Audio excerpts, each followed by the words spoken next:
We're not that late. Shut up.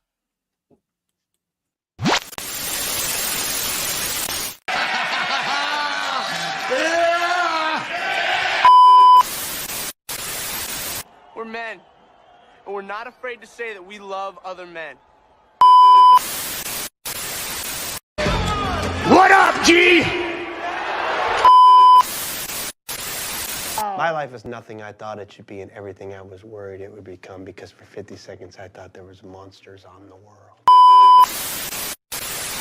What Augean stable of misery do you live in if you fantasize about driving a bus or sitting on a bench? What's next, a breakfast eating simulator? Oh, careful, not to burn your digital toast. Now, if you'll excuse me, I have to go play an office simulator.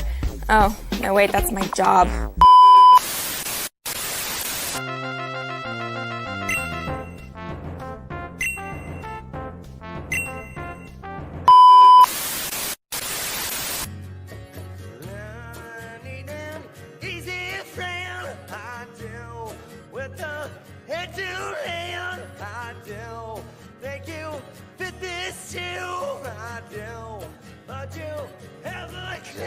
Whoa, I think I just figured something out, Beavis.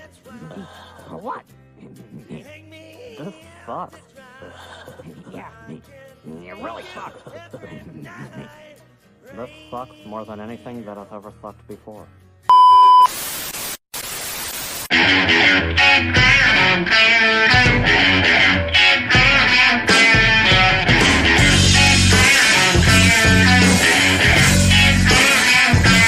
Don't take no for an answer. There's no Can I see more white women getting clotheslined, please?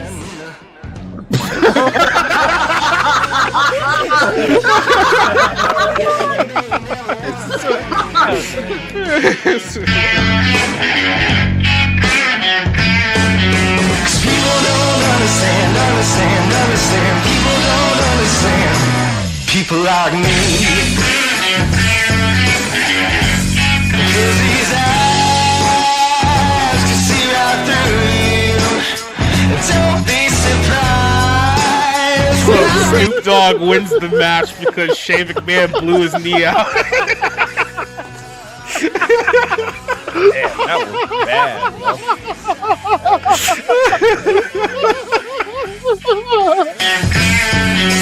People don't understand. People don't understand. No, people don't understand. People don't understand. People don't understand. People don't understand. People like me.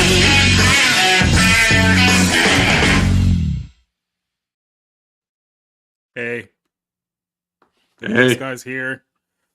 This guy's here. Down here. And there's a show tonight. So how you guys doing, everyone? I'm doing great. Yeah. I'll say that's like the most low energy intro I've ever had, and you guys just completely no sold it. Like there was nothing going on. It's Totally like, chill. Good thing I was like severely depressed or anything like that. It just feel like, oh, okay, because it's just how it goes now. How you guys doing, everyone? We're here for episode 89 of the Barroom Podcast. We're closing in on 100, and I still have no idea if I'm even going to do anything special on 100 or if we're just going to do a regular show. However, we're here for tonight's show on Rumble. We're here on Twitch, Twitter, I should say, and we're here on YouTube as well. I already know our good buddy Keith is joining us over on our Rumble side right now, and there's some people joining us on the YouTube side of things. But first, let me give you guys a proper introduction. Orange Hat, how you doing tonight, Orange? No, I'm doing good. Smash some zealotry. It was a fun day. YouTube's favorite New York cabbie. How's it going? Indeed. And Jordan, beep, motherfuckers. And joining us back again for the show, our good buddy Chris Bradley from Bleeding Fool, joining us here again. How you doing today, Chris? Man, I'm doing great. I'm blessed. It's awesome. Good weather. Got money in the bank. Mm-hmm. Saw a lot of things that made me laugh on the internet today. So it's good. That's the great thing about having idiots in charge. I mean, yes, they're ruining everything, but you got to have a sense of humor, man. What else can we do? Mock. Yeah, I mean, when you have the lens of faith, you'll just see how powerless these people are, which makes it even more funnier. So you just gotta have It's ghoulish, Smile but on your it's face. gallows. It's gallows humor. We got a lot of people trickling in right now. So we got Spencer, who joined us very, very early because he saw Drake in the headlines. He decided to be the first one here. He says that this rap beef is so effing funny. He says that Kendrick is killing this man. Oh yeah, we'll start off with the whole Drake situation, so we'll definitely get into that here. Our good buddy Neil Zoic is also joining us here with his questioning of the week. He says, howdy barroom crew and the good folks in the chat. Which epic historical takes place in ancient Rome film would you rather watch? Ben-Hur, the 59 version, or Gladiator? I feel like Ben-Hur is obviously the more historical film, but I just enjoy Gladiator more. So maybe that's just my answer there. Orange, what do you think about that? The extended version of Gladiator is peak efficiency. Chris, what about you? Well, I mean, I love Ridley Scott, and I'll watch it. It was pretty darn good by itself. I have not seen the extended version, so. Oh, definitely check it out, man. It's good. Also, a lot of people don't realize this, but if you pay close attention to the music at the beginning of Gladiator, you'll notice a very, very big resemblance to Pirates of the Caribbean. Did Zimmer do both movies? Him and another one, yeah. And they actually just touched up, shall we say, the theme, sped it up a little bit, and it's like, holy crap, that's Captain Jack Sparrow from the Captain Jack Sparrow's theme. Yeah. How about that? Mm-hmm. Bonus question from Zoic here said, in memory of Bernard Hill, what's your favorite Bernard Hill movie, show, or performance? I'm always going to stick with the Lord of the Rings movies. That's just going to be me personally. I think those are the big one that everyone remembers. Obviously, he passed away this weekend at the age of 79, so he had a pretty good run. Orange, what is your favorite one did you have here? Aside from Lord of the Rings, which he was very good in, don't get me wrong, I love him in Lord of the Rings. Ghost in the Darkness and Titanic were the only other two things that I've seen him in, and I loved him in Ghost in the Darkness. He played the doctor, and it's like, my advice to you is don't get sick. Yeah, right. I mean, that's all I've seen him in too. Same films. That's it. Titanic, and which I remember him in. Mm-hmm. And Ghost in the Darkness. Great movie. I hadn't thought about that movie in a while until this sad moment. I gotta be honest with you, it's been quite a while since I've seen the Lord of the Rings movies, and then again, I mean, I got like 8 movies that I gotta catch up on, but it's like I do want to sit down one day and kind of rewatch those films again, because like I said, everyone remembers the films being like great. It's one of the best cinematic trilogy epic films probably ever. But it is the best trilogy ever. I'm just trying to think of like another one. It's like, no, I think that's pretty much it. But yeah, that one's peak. I had put off watching them and then wound up getting the flu years ago, and my buddy had lent me the DVD box set of the extended versions. Yeah. Oh, that's the way to watch it, just back to back to back if you can. And then there was a 4th DVD. I think they had a bunch of behind the scenes rap, the appendices, all that. Man, it was emotional. I was crying at the rap party, looking at everything they had gone through. It was a great, great, great movie written by a great writer.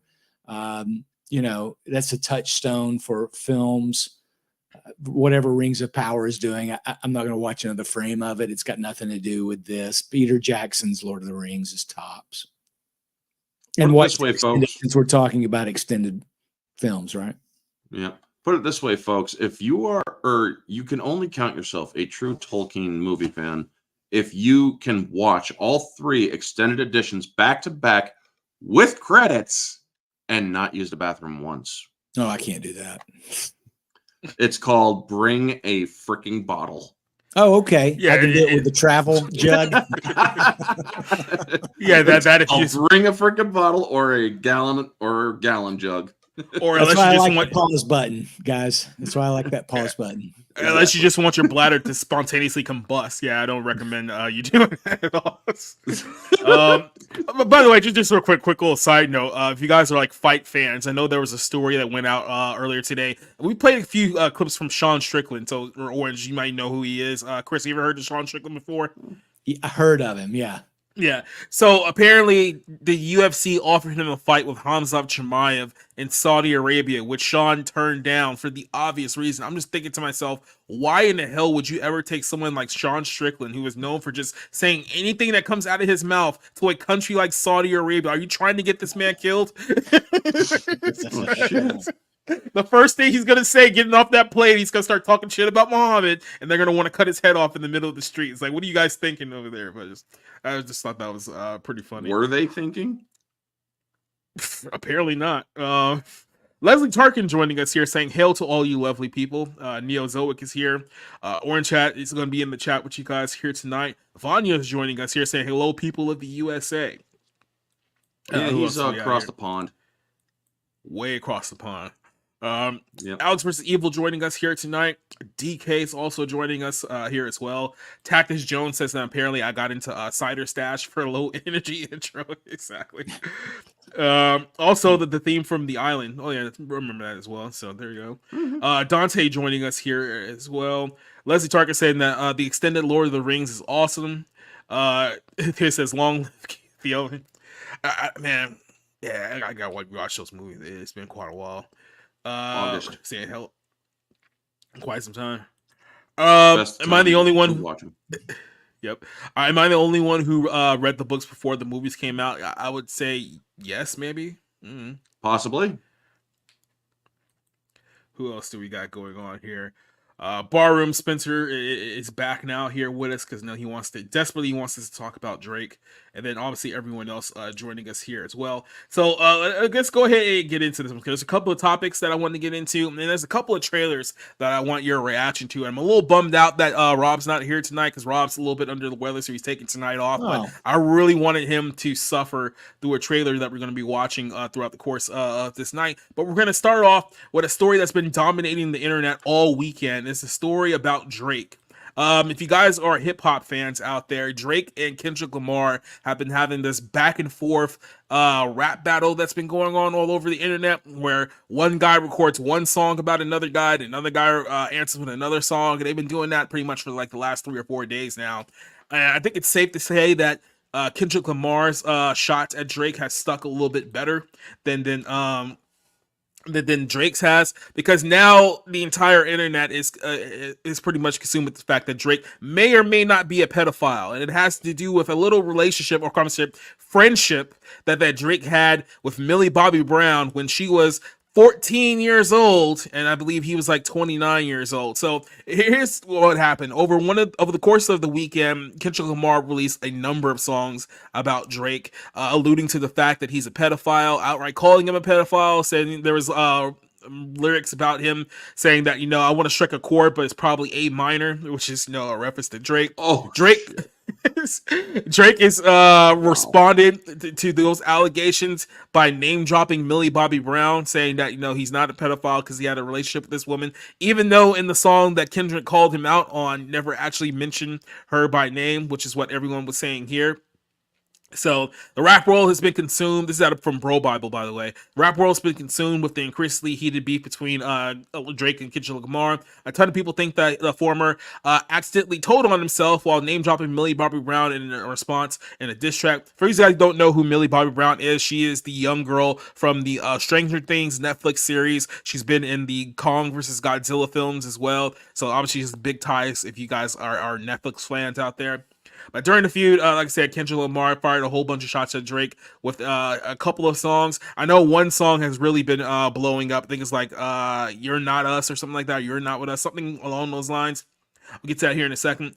I think who released this song, Euphoria. This relates to Drake releasing a couple of responses that initially went unanswered until Kendrick dropped a high gear controversy in Euphoria, which saw the content named Scorch Earth on his foe from Toronto for more than 6 minutes, throwing out a whole bunch of allegations about, Drake's family, his alleged children, and a whole bunch of other stuff. Drake found a mean to, defend himself from these accusations. The only problem is that when he name dropped Millie Bobby Brown, keep in mind, she was 14 at the time. I'll get to that part of the story here in a second. Everyone was like, wait a second, he didn't even say anything about this girl. So is there like some other girl that we should be knowing about? Like, how many underage girls have you been hanging out with in your 30s? Like, maybe that's a little bit of a concern, and people obviously caught him out on it. A lot of people have been throwing out these memes on Twitter ever since then. Kendrick basically saying that you're a pedo. He said nobody ever mentioned the girl that you were even talking about, so you kind of snitched on yourself. This is going back here to, I think, 2017. So let me pop this one up. This is from People's magazine, but this came out a year ago, but this is going all the way back to when this actually happened. Drake, who's 36 when this happened, Millie Bobby Brown was 19. You gotta keep in mind that when they first met, she was 14 years old, and he was, I think, 29 at the time, or close to 30. But he's been defending this for quite some time, because look, especially when you're in Hollywood, let's be very, very honest here. What 30-year-old man is hanging out with a 14-year-old girl that you refer to as a friend, right? Maybe in the context of, well, if they worked on a project together and worked on, you know, some kind of movie or TV show, maybe you can make that kind of excuse, but that's clearly not what happened here. Drake name dropped Millie Bobby Brown years ago on a song called Another Late Night, which was a diss towards people questioning their friendship, which dates all back to 2017, I should say. And he said at the time, weirdos in my comments talking about some Millie Bobby Brown said, look, bring up them jokes to the gang to get really flocking. He raps on his own track. Or send a finger to your mama with the FedEx boxes, upping that shit up and jaw dropping and really shocking. So he tried to defend the fact that, you know, he was hanging out with this girl very, very young at the time. This is a picture of them. I think it was at the Golden goes to 2018, so this is right after this whole thing happened. And then, like I said, it makes the note here that Millie, when she was on the show, was 14. Drake had to have been about 30 at this time period. And then here's the thing. Drake, at the moment, is a very, very popular rapper. Has been one of the most popular rappers for about at least the last 10 years. You can argue even further than that. A lot of you guys don't remember, or a lot of people pretend like they don't remember, that Drake got his fame from the Canadian teen show Degrassi, where he was he played Jimmy Brooks on that show for a number of years. We all know the wheelchair Jimmy references at this point. Somehow he got in with Lil Wayne and Birdman towards like the 2010s, and then he just became like the biggest rapper out of nowhere. Kendrick Lamar has also been one of the biggest rappers in the last 10 years, and now he's going after Drake, bringing up these allegations about, hey, why are you hanging out with 14-year-olds? Apparently she's not the only one. So and look, in Hollywood, let's be very, very clear, Hollywood is no stranger to having inappropriate relationships with minors, and I'll just leave it at that here. So Chris, I'm going to start this one off with you, kind of with the context of what we just talked about here. What is your take on Kendrick Lamar calling out Drake for having inappropriate relationships with women who are far younger than he needs to be able to associate himself with? I just remember, you know, I don't follow hip hop and rap too much, but yeah, I've heard of Drake plenty of times. And what I've heard, it's just been one thing after another, whether he's having a problem with Chris Brown, whether he's screwing around with Kanye's wife, that whore. I remember there was some controversy back in 2009, I think. He had a bunch of little girls up on stage at the BET Awards when he was talking about, I want to screw all the women in the world, you know. And of course he said that was bad timing. He's got a lot of little things that he's not a likable chap. I'll just say everything I've heard about him, I didn't care for. I wouldn't have wished this on him, but what I worry about is, wasn't there a shooting at Drake's house last night? Didn't one of his security guards get wounded? So that one, this is just causing problems. You talk about somebody's family, and these people have reputations to uphold. I just feel like this is cause for concern. That's all I can say about it. Well, first of all, let's be honest. This isn't the first rap beat that has led to somebody getting shot and or killed. That's right. So it would be out of the realm of possibility. But yeah, they said that somebody was shot out inside of Drake's home. They didn't really give any details about what exactly happened. So you don't know if this was somebody in his circle got into it and shots got fired, or if someone was going after him. Somebody was high and cleaning their gun. Who knows? Yeah, right. Yeah, a multitude of things. I mean, look, Leslie pointed this out here. Didn't Drake attend those parties with Diddy? There's a lot of people in the industry that had attended those parties with Diddy. And I guess my little counterpoint here is Dollar, I think, was at a few of them. So Him, what's the other one? TD Jakes is another one who's TD been linked Jakes up for sure. Yeah, I with think I Diddy as confused well. the two. I mean, look, Diddy has associations with everyone, politicians, musicians, movie stars. It's like I said, he probably is the Black Jeffrey Epstein in all line of So things why do you here. think Lamar is coming out with this, though? I mean, just trying to start beef, or is he the new Cat Williams of rap or something? What's happening? I mean, Kendrick Lamar and Drake have always like subtly gone after each other over the last few years, but they kind of backed off of each other after a while. And I don't know what set off this particular back and forth here, because it seems like there's a lot of guys that are trying to go after each other right now. And I don't know what his particular problem is with Drake. I mean, he called him a colonizer, I think, in one of his songs, because Drake is like half white, he's half Jewish, and he's half black, and he's from Canada. So clearly he doesn't fit the mold of what your typical, big name rapper. I mean, he's literally a kid from a teenage television show from TV Canada show, sure. by like 20 years ago, and somehow he became the biggest name in hip hop. So there's a lot of games. There's a lot of people love him, though. The ladies love him. Yep. But there's a lot of people in hip hop who obviously resent him for that, because he's viewed as more of like an R&B rapper than like a real hardcore rapper. Which, I mean, whatever. Yeah, right. Yeah, but Orange Chat, I'll shoot this one over to you. What's your thoughts on Drake? I mean, Kendrick Lamar essentially calling out Drake's relationship with Millie Bobby Brown. I mean, and do not take this the wrong way. Drake should have waited a couple more years if he had an inappropriate relationship with Millie Bobby Brown, because age of consent over in Spain, where she is from, mind you, is 16. Not that I agree with that. I think that any sort of sexual relationship with anybody under 18 is very inappropriate. And to be fair, just real quick, I think even the age of consent in Canada is pretty, let's just say, suspect to say the least, too. But they're talking about two people. Canada. I think it might even be worse than that, or at least it was last time I checked. Somebody can dig that up. But yeah, Canada has a lot going in the wrong direction. Let's put it that way. Yeah, but I honestly do not follow rap as much as I used to. But the stuff between these two, I mean, if you're gonna shoot shots across the bow, that's definitely one that it's. And the idiot or the Drake actually freaking took the bait. It's like, I didn't do anything with Millie. It's like, we never said anybody's name, dude. So now you're kind of making people wonder, did you do something to her? Mm-hmm. But also, if you pay attention to Millie Bobby Brown in interviews and whatnot, she doesn't. Body language and demeanor for somebody who is young and sexually active, there are cues you can pick up on, like this person has probably been abused.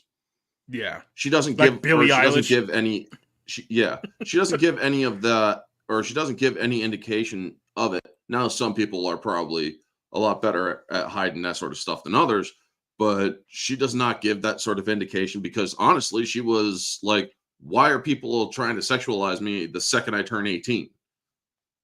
Because, or if you guys remember that. Yeah, and like here's the thing, like with her, like I'm gonna be completely like straightforward with you. I don't think I've watched a single episode of Stranger Things, so I know like she has a massive following on the Netflix app. I think we even reviewed one of her movies here. She did a movie called Damsel. I reviewed like maybe about a month and a half ago, and like I said, it's not great. First season of Stranger Things is good. Yeah. Second one, I don't think I finished the second season. Maybe I did, but I didn't go to the third. Yeah. Has she commented on this at all? I mean, this is pretty fresh.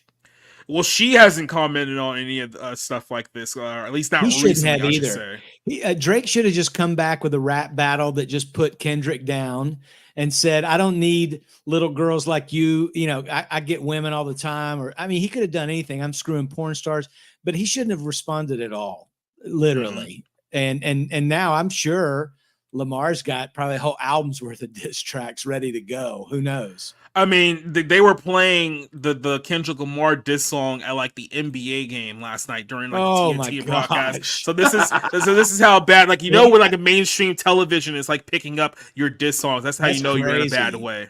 And I think that I read somewhere that some YouTubers who are doing reaction videos are very pleased because Kendrick removed copyright restrictions on the song too. So now you can just play it. Yeah. Yep. And they're making The word is life-changing money right now off that song. Oh yeah, because yes, I mean, he's going hard in the paint against Drake. So I just worry that this is going to amplify it, and it's just more bread and circuses for us, to talk about. And to be honest, like here's the thing, like I'm not like a big hip hop guy either, but I know who both these guys are, right? And Kendrick Lamar's had some songs that I like, and then he's had some songs that I dislike, and I pretty much kind of feel the same way about Drake too. Like I'm not gonna sit here and say like all Drake's songs are bad. He has a couple of decent songs, but I'm not enamored with either one of them, if I'm completely honest with you. But on one hand, I can see this be like, yeah, this is kind of like a bread and circus distraction to like what's actually going on here.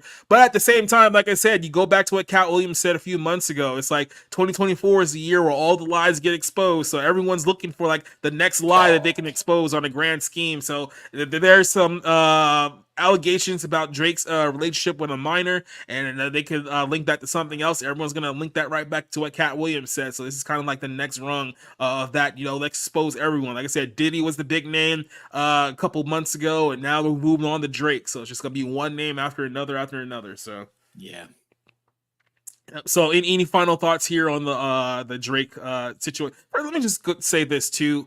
Like I said, in the context of Hollywood, I don't trust anyone when it comes to minors, because at this point, we just know too much about what goes on in that town to pretend like that, oh no, they were just having an inconspicuous relationship. It's like, dude's 30 years old, has no, just enamored with this 14-year-old girl from a television show. We're supposed to believe that everything was completely on the up and up. It's like, as I said before, what 30-year-olds do you know are hanging up with 14-year-old girls, and then you're not going to have any questions whatsoever? R. Kelly, I mean, that rings a bell.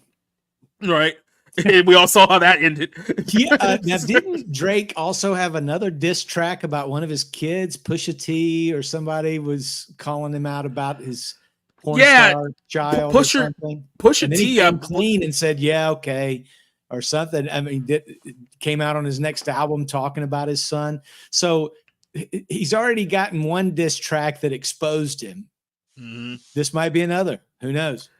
That's what I said. Pusha T had a beef with Drake like several years ago, and exposed that he had a son that either he wasn't taking care of or didn't want the world to know about. That's and whatnot. what it was. It's like, so that was the whole thing going back. That was like, star was saying it was his child, but that he wasn't acknowledging it. And then that diss track came out, and he finally put out Scorpion, I think, on his next album. He came clean about it. So yeah.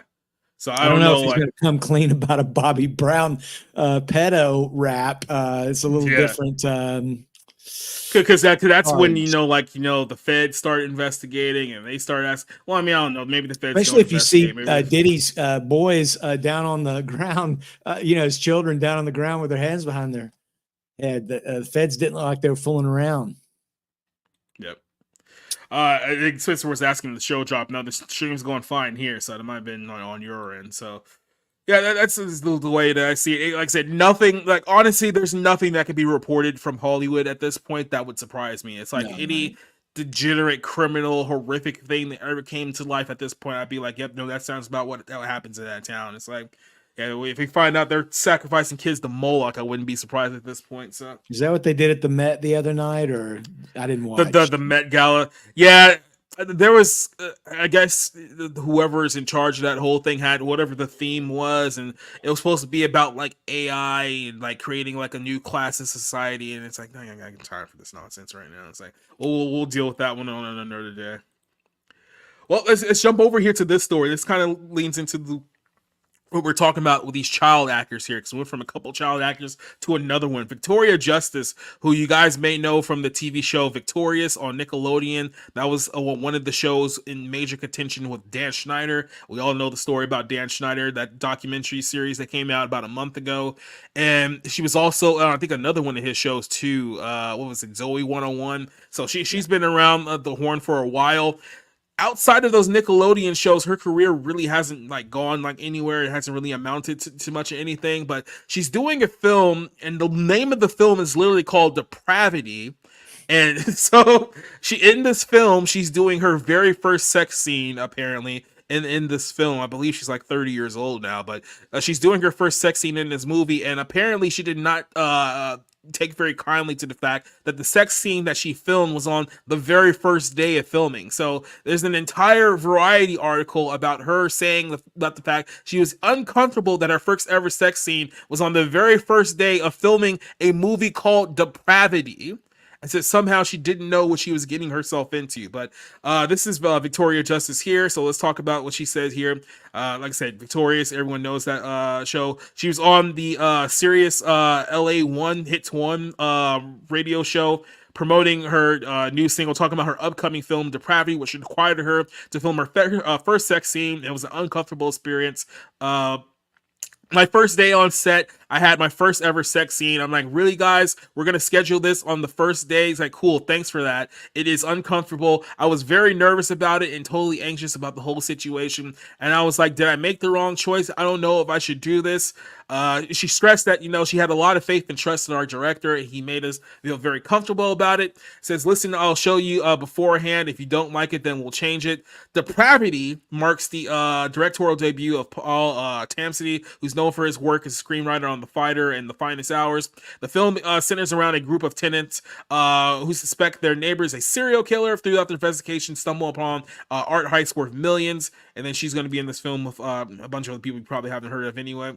She says, I think sometimes people think filming sex scenes or anything intimate is like really sexy. It's really not. It's uncomfortable, honestly. There's a bunch of random dudes in the room breathing and watching you. It says, breathing. Stop that breathing.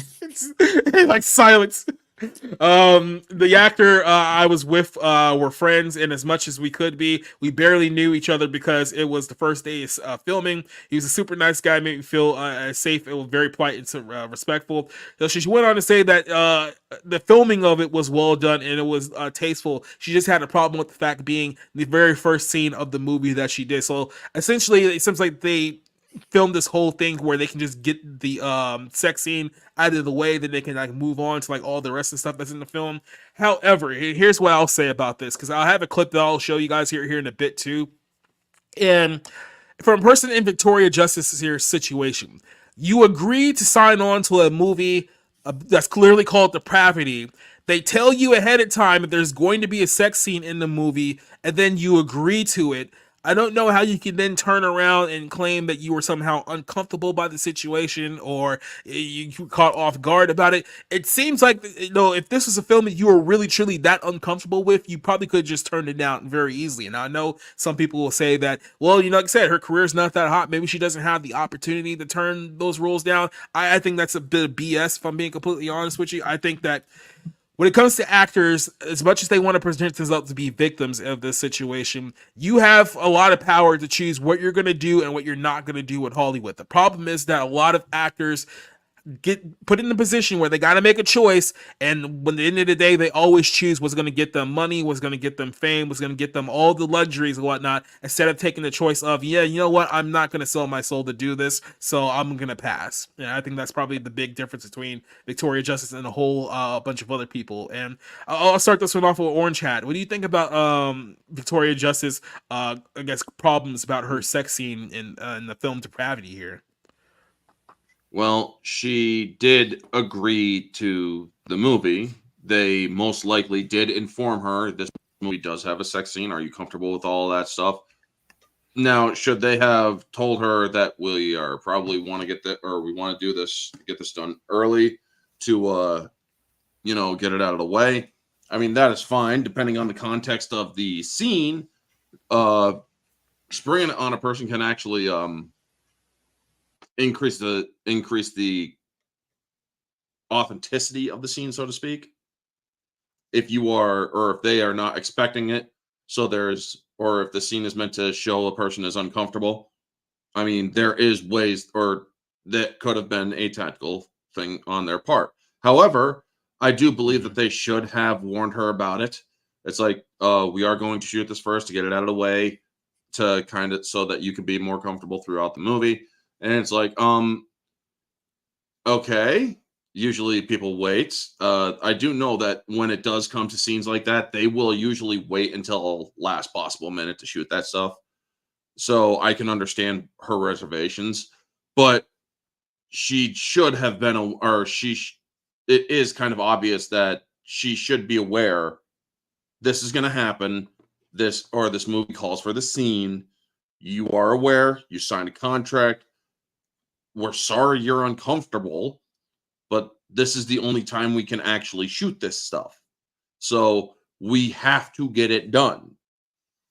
I mean, I get it, but honestly, she should have realized that when it comes to a shooting schedule, you got to go by the schedule. It doesn't, or yes, your comfort does have a little bit of play into it, but overall, you're trying to get a product out. You're trying to get a schedule, or you're trying to keep to a schedule. So, I'll let Chris go here, but like I said, I just think that if all things were upfront as much as possible outside of what day they were going to shoot that particular scene, if you had that much reservation about it, you should have said something well before, hey, call time's at 4 a.m. You know what I mean? Yeah. I think, I'm in video production. I've done the biggest thing I've done is like small films and TV shows and infomercials. And I remember an infomercial where we were doing this hair removal product. Okay. And when the girl got there, she was supposed to be in a bathing suit because we were going to show, how beautiful her skin was. Well, it was apparently a hormonal day for her, and she didn't want to do that when she got there. So we did what we could to make her feel comfortable, but we really had to get this done.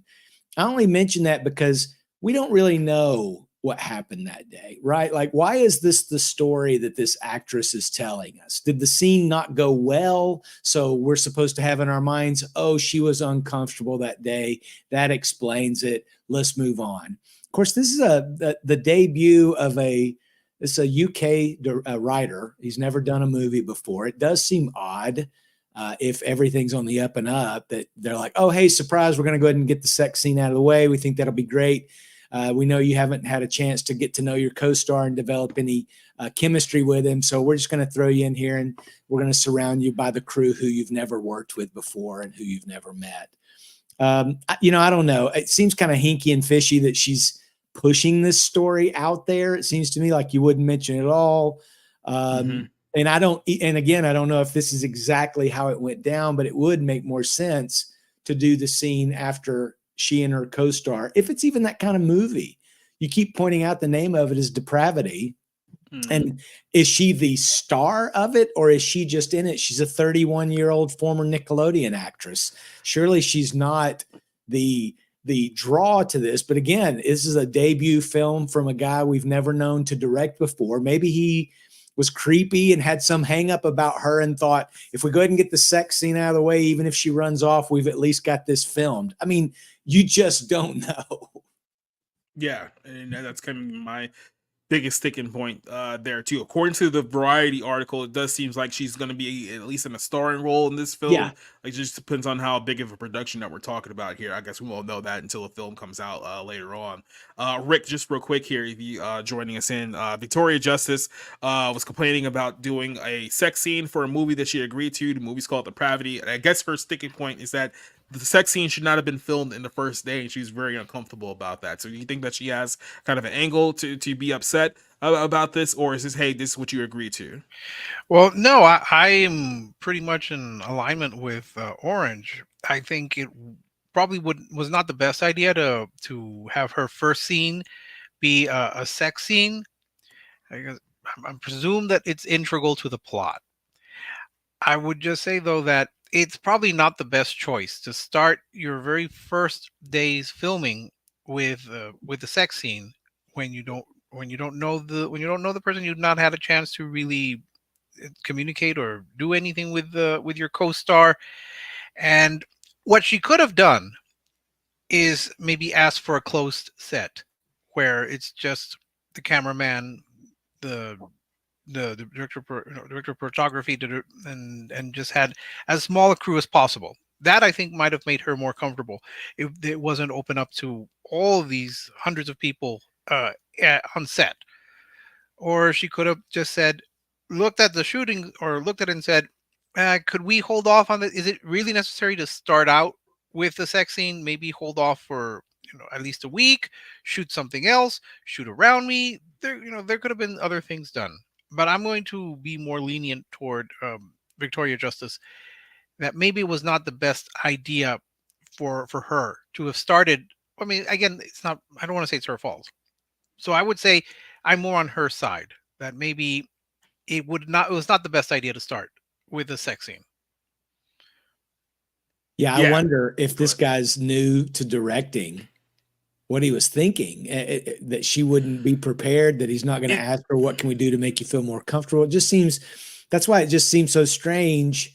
The story works, you know, him being a new director and then kind of surprising her for her first day, and it's a full crew, but you make some good points, Rick. Why didn't she just ask for a closed set? And it doesn't make sense, like what Orange is saying, that day one, we're going to go ahead and get the sex scene out of the way. I don't know. That just seems strange to me, unless it's a series of them. I mean, do we know the synopsis on this film? What's the elevator pitch? Do we know anything about it? The only thing about it was what I read in the article. It's about a serial killer, and I guess it's about they stumble on some kind of like I guess some kind of like art collection that's revolved around that too. So it seems like it's more about, you know, a specific character than it is about like anything else to it. But that's the only synopsis that they give us. They don't give us anything deeper to like go into. Yeah. But it did say, I think, that the guy was a first time director. However, he's written in like other films too. Yeah, he's like his first shot. Yeah, he has written some stuff, and he was actually, I think he's Oscar nominated for something he wrote. So I mean, he's got bona fides, but still, you know, and I can only imagine there had to be a few fellas on the set that were like, Victoria Justice sex scene day one, I'm there, you know. I'm sure there was some of that, you know, breathing and whatnot.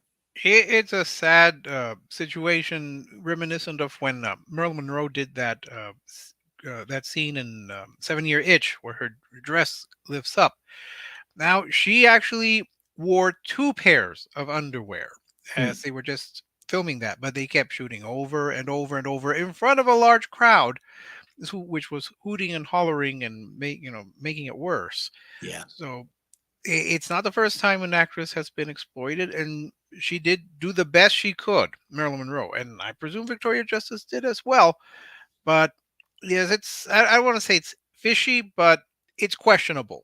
A lot of questionable decisions were made. Mm-hmm.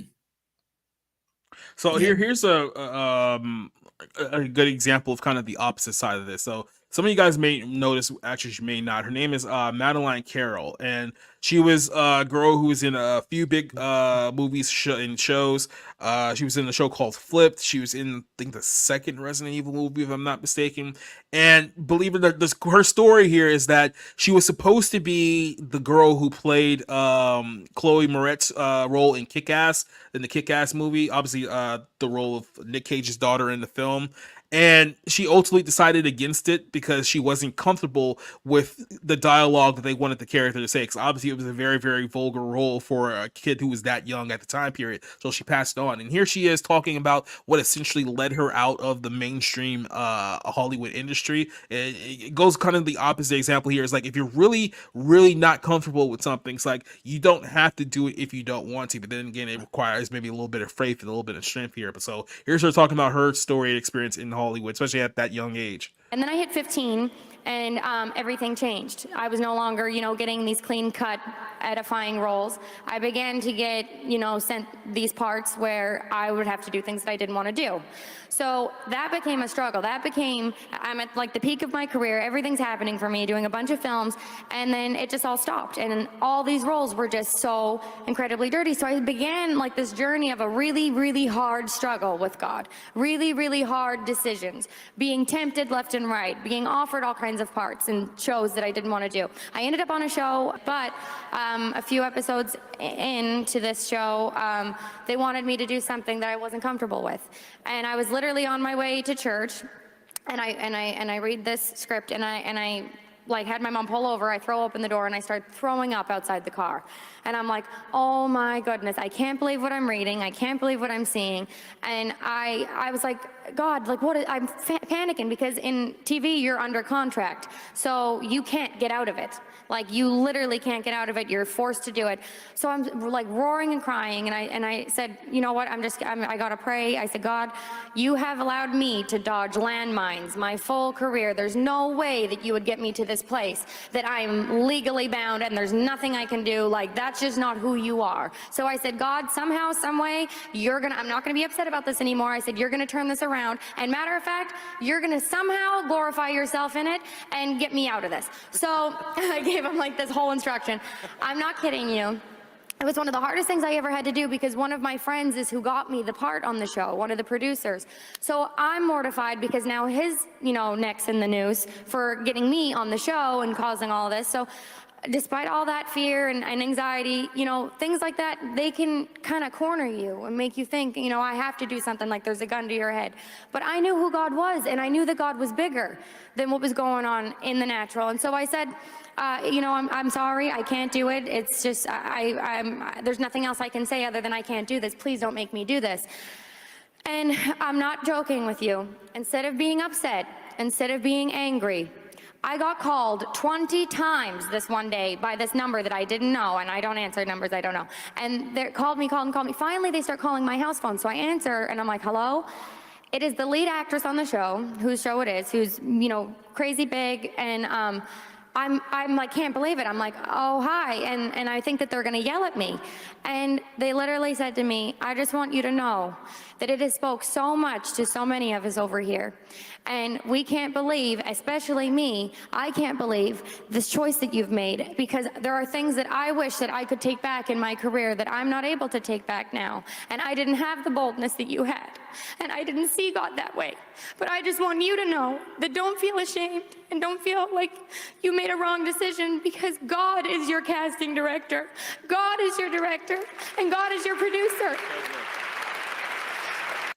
So I wanted to point this out here. Like I said, this is a girl who was offered the role in Kick-Ass that Chloe Grace Moretz ended up taking, and they were telling her all those same things at the time. It's like, oh, you take this role, your career is going to blow up, you're going to be doing all these big things, and basically presenting her with what she thought that she wanted at the time until it was actually presented to her, and she ultimately decided against it. So there are people out there who, when they see these things that are being done by these shady Hollywood producers, will have the balls to say, you know what, no, I'm not going to do this. And you know what, maybe it'll cost you your career, but at the end of the day, maybe you'll keep your soul, because there's a lot of other people who said, yeah, you know what, I'll definitely do it. And let's just put it this way, those people have absolutely no soul whatsoever. And this is why we're always talking about people like Jennifer Lawrence and Scarlett Johansson and Rachel Zegler and all these other people who, instead of saying no, said yes, and now they're in a position of no return, just put it that way. So any final thoughts regarding the Victoria Justice story before we jump over to the next one?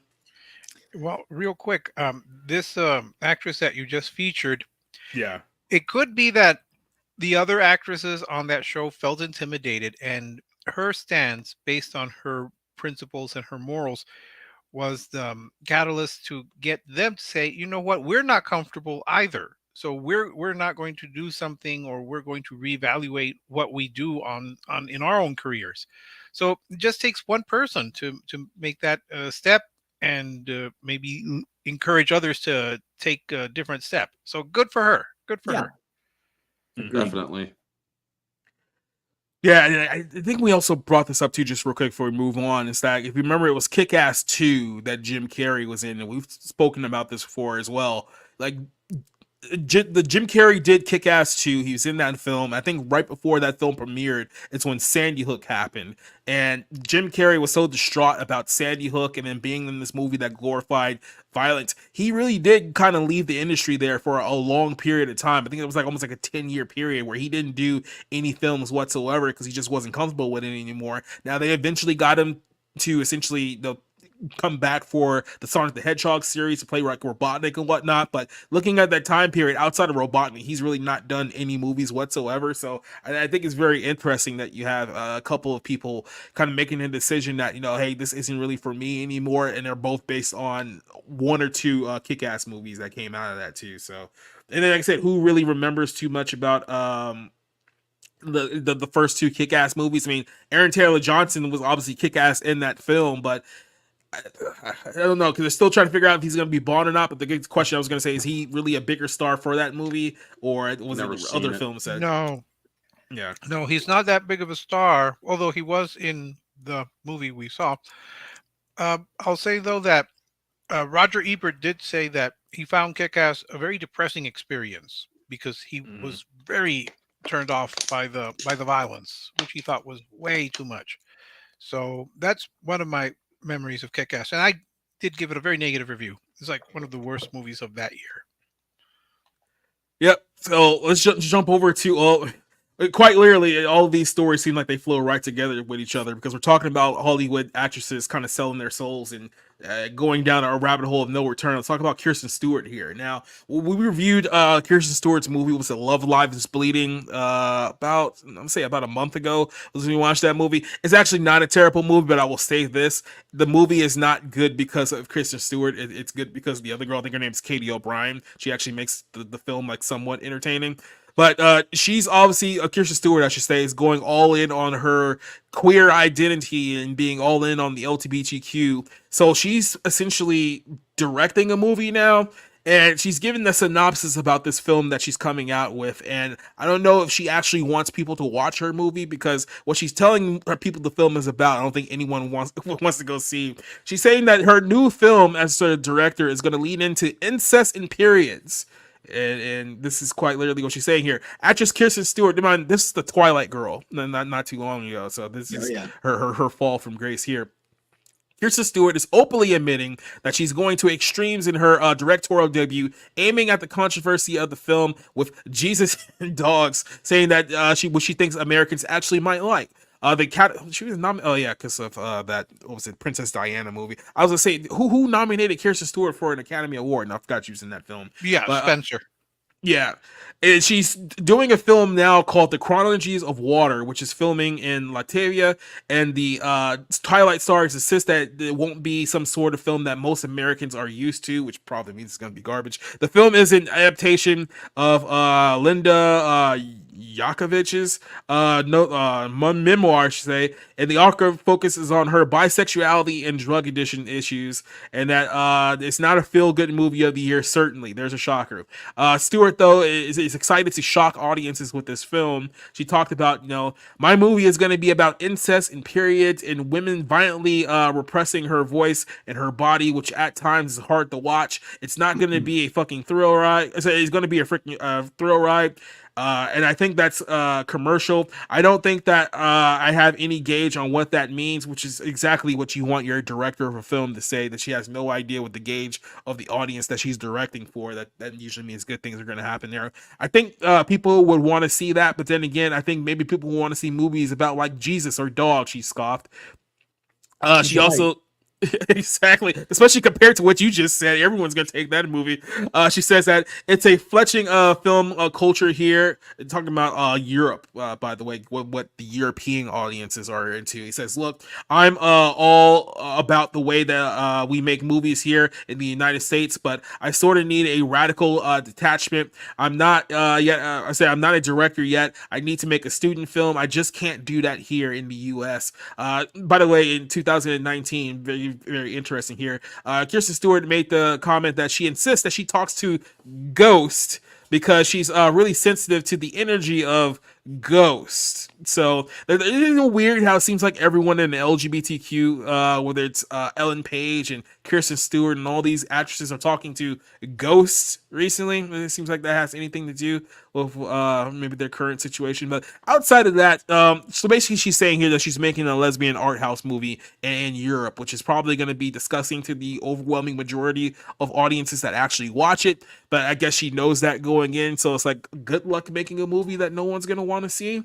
Best of luck in your future endeavors, like old Johnny Ace. Hey, I'm Johnny Ace. Orange Hat, I'll start with money. She's got carte blanche. She's made a name for herself. She can do whatever she wants, but nobody cares about this. I don't know what's been the fascination with Kristen Stewart. I have never looked on her countenance ever and thought she looked like she was having a good time in any movie, or that she was any good. I didn't get into the Twilight movies. I didn't care for the Charlie's Angels remake. I know she's been in some other stuff, but she just never, She's like not I a said, big girl. I she mean, she's had like a C grade Scarlett Johansson or something. Oh no! like I said, she had Lord. she had yeah, exactly. She had the Twilight series, and that was pretty much it. That was like her peak when all the little girls were all into Twilight during that time period. Yeah. And she tried to do a couple of things like around there, like she did Snow White and the Huntsman, and then she left for the second film because it turns out she was sleeping with the director. And then the next thing you know, she's been doing like a bunch of like low grade B movies that never ever like really took off, and like her career for the most part was kind of non-existent. Like in all honesty, and then she came back with the Charlie's Angels reboot that bombed horribly, so she went away again. Then, like I said, somehow she got the Princess Diana film Spencer, which I gotta be completely honest with you. If you've seen God, what was the tall girl's name? Elizabeth Elizabeth Debicki. Yeah, Elizabeth and Debicki. if you've seen her portrayal of Princess Diana, it's far better than Kristen Stewart, so she doesn't even have that to hold on to anymore. So now she's just all in on, hey guys, I'm queer and I'm gay and this is me now. So Periods and incest too. What was that? I think the last big Hollywood incest movie was Flowers in the Attic from mid 80s or something. Oh, and that was the only thing controversial about it. You know, it's like, how bizarre. I would have thought maybe I would have just gone further back into Chinatown. Okay, sure, yeah, it's in there too, right? Mm-hmm. But I don't know. She sounds crazy to me. I mean, she sounds just a little bit insane. She's demonically possessed, or one or the other, or both. But wow, good grief. That's actually something that I would actually agree with, that assessment, because they're saying, oh, they're talking to ghosts, and yet you don't think, or you don't get the feeling that these people are very religious. So it's like, I don't think you're talking to ghosts. Or especially if you want to make movies that are have this kind of disgusting content. I mean, if you were talking to actual ghosts or spirits or heavenly beings, they would actually be kind of being like, you might want to turn your life around a little bit. Yeah, But if you're talking to ghosts and then you want to make fucking movies about incest and periods and whatnot, chances are you're not talking to ghosts. You're talking to something a little bit more demonic. And if you're talking to ghosts and you're making movies like this, you're talking to demons. Let's be very, very clear. I'm just wondering if she's still talking to ghosts, right? And not only that, she did get into those sexual movies shortly after Twilight. There was that movie where she was jacking off two guys in a car and shit, topless and whatnot. And so it's like she started falling. She started falling a long time ago, shortly after Twilight. But now that she's older and she's doing the whole queer thing and whatnot, the only good movie I have seen Kristen Stewart in was Underwater. That was actually a decent movie. Do you recommend it? I will say this about Underwater. It's actually very good, or I thought it was a very good horror movie. Okay. The first half is not very good, but it does pick up a lot in the second half. So it's one of those type of movies. So you got to like really hang on with it if you're going to get anything out of that film. But I didn't hate Kristen Stewart in that movie. I did kind of like her too. But another thing too, it's like, and I've mentioned this before with a lot of people in the LGBTQ, and I don't know if they're putting the pieces together, putting two and two together here, but how come every time you guys get an opportunity to tell quote unquote your story, it's also about some traumatic childhood life event that you experience? It's like, oh yeah, this is about a woman who's bisexual, so we're going to talk about incest, which I can only imagine is somebody molesting her as a young child and stuff like that, and having a very in her family and having a very, very, let's just say, disastrous life behind the scenes. Like, you do realize that when you guys promote that as, oh, this is authentically LGBTQ, then people are going to start putting two and two together and be like, oh, well, maybe maybe there's a lot more of you guys out there that have acute sexual trauma or sexual abuse in your background, so we should start looking into. It's pretty common. I'm gonna push that. I'm gonna push back on that. We saw the authentic LGBTQ love story in Bros. How dare you, sir? Yeah, but when Billy Eichner was talking about the fact that he saw a penis when he was 7 years old and made him totally normal. Well, again, it's a question that I asked often. Who's the target audience for this movie about incest and periods? Who really is going to see it? She's not a draw. She's not a box office draw. Her Oscar nomination was really ridiculous because it was a terrible performance. It made Diana, Princess of Wales, look positively bonkers. So I'm perplexed as to why so many people loved it. But look, if she wants to make this silly, but wants to make this movie, hey, let her make the movie. But the people who are going to fund it, the people who are going to put money behind it, they should go into it knowing that this is probably not going to be a hit. It's not really a commercial film. It's not even quote an house film. Who really is going to spend their time watching someone go on about periods and incest? Now, if they had made that movie about Jesus and dogs, maybe was it the governor of North Carolina would have, not North Carolina, North Dakota would have watched it, because she would have been like, yeah, blast them, blast those dogs. But I really don't know why anyone would want to fund this project. It's not so much that she wants to make it. Fine, let her make it. It's that someone is actually going to put up money to produce this. I don't know what they're expecting. She calls it her student film, or she kind of alludes to this being her making a student film, I guess.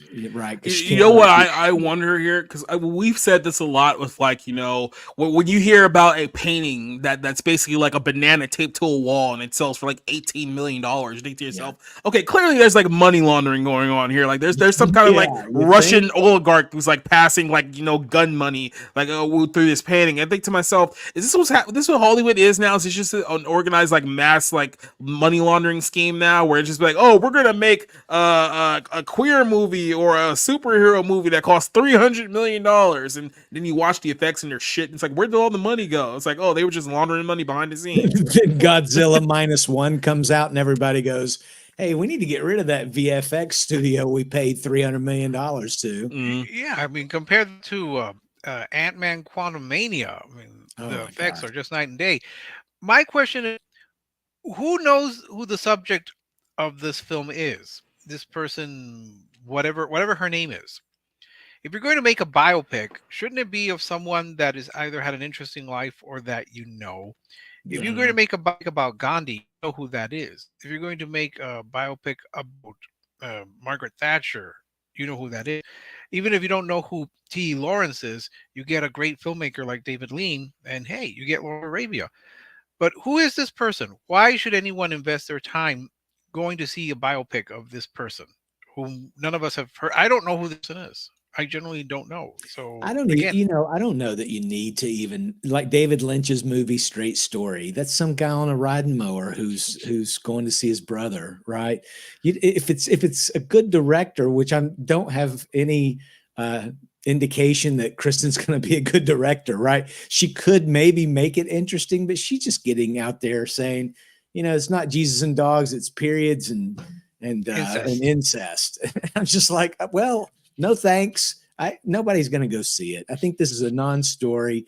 It was probably a slow news day, and somebody said, Kristen Stewart just said something about Jesus and dogs. Let's write an article. Yeah, and then not only that, but like we talked about this a couple months ago when she was promoting that movie. She's going all in and be like, "Oh, I'm gay and shocking," and it's just to the place like, yeah, it's not shocking anymore. Like everyone in Hollywood is gay and shocking now. Like everyone's openly worshiping Satan. Everyone's drinking blood, and everyone's like looks like they're possessed by that. Like you're not like new. Like you're. I don't know. Like it feels like she just can't accept the fact that her career is pretty much done. Like nobody really cares about her anymore. Like unless she's gonna be involved in like the Twilight reboot, where I guess Jacob like finally marries her vampire baby or some nonsense like that. Like no one's gonna care anymore.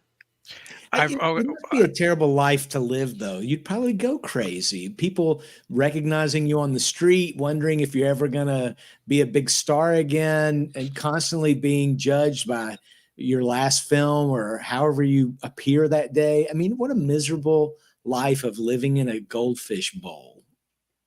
Oh, like that's the thing with Hollywood. It's like these people, like they throw literally their souls away all over on trying to get to this one piece of like this giant bowl of like, oh, fame, money, women, blah blah blah blah blah. Because it's like, because you guys have pretty much turned down this idea. It's like, you know what? Maybe if you just like, I don't know, go to Oklahoma, like open up like a car shop and like just be like a regular blue collar American for a few years. That's a pretty nice life. There's nothing shame for it. You like you eat, you'll still have, you know, your big house. You know, you'll get to know the people in your communities. Like they look down on that though. They look down on being a member of like the plebs. So they go out there and they do these absolutely depraved things because they just want to be a member of the big boys club. And then this is how we get here. It's like, yeah, it's about art.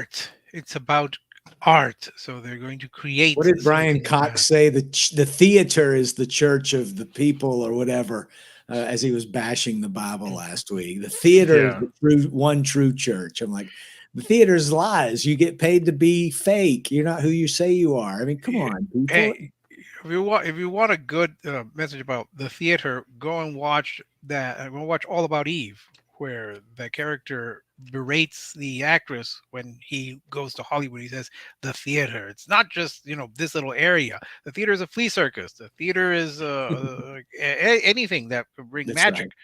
So it's not just, I don't know, it's just artistic pretensions from this person. And again, really, you need to start if you want to fund female directors, which is what I guess that they're trying to do.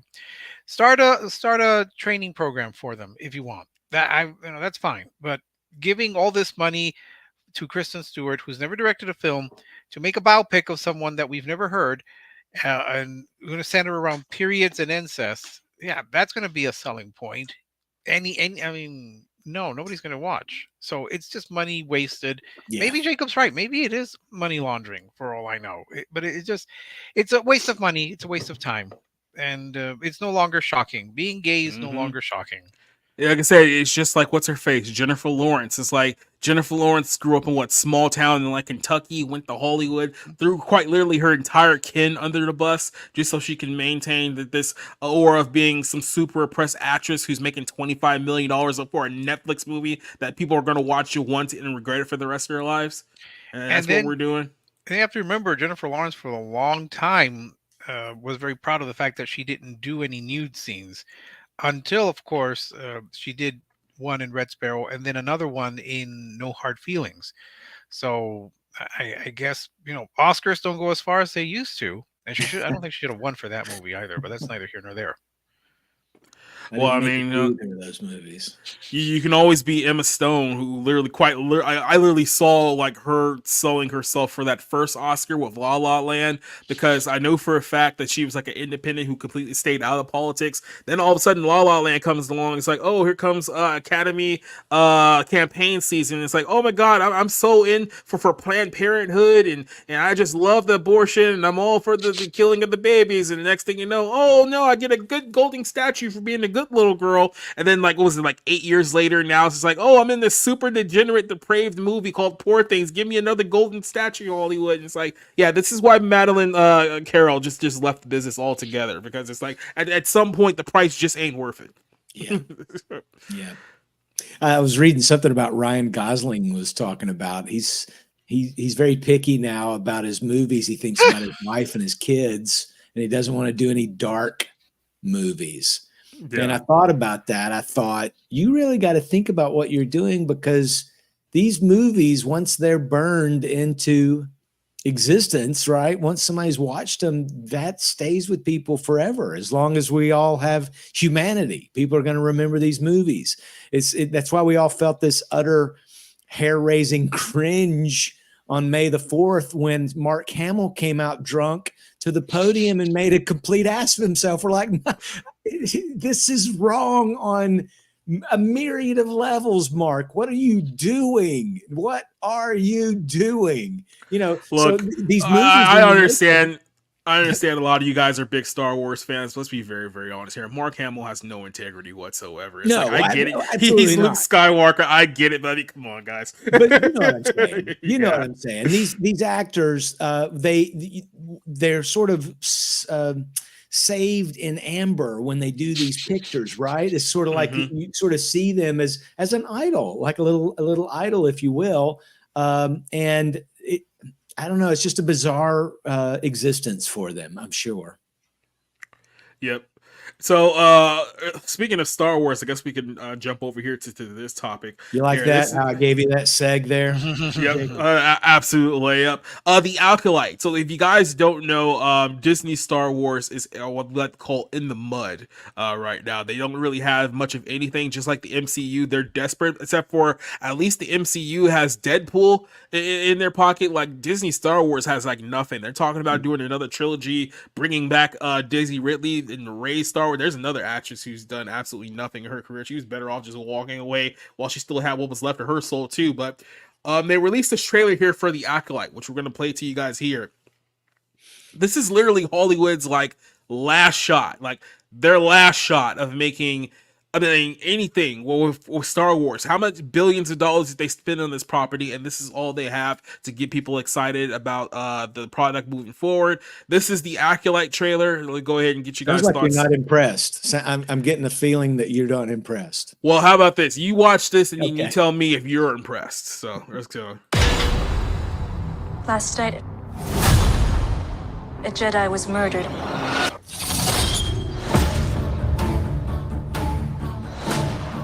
The Jedi justify their galactic dominance in the name of peace. But that peace is a lie.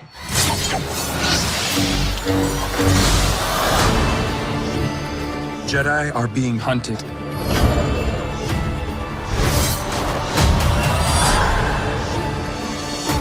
She was my student. I trained her. Let me be the one to bring her in.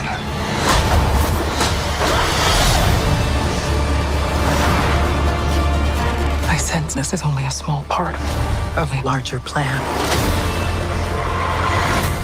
Some sort of shift to tip the scales. It's time to face the past.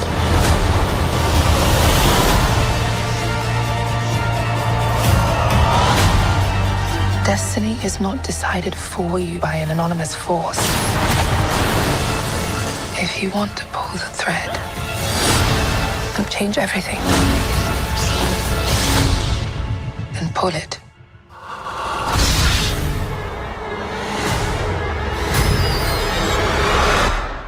What are you?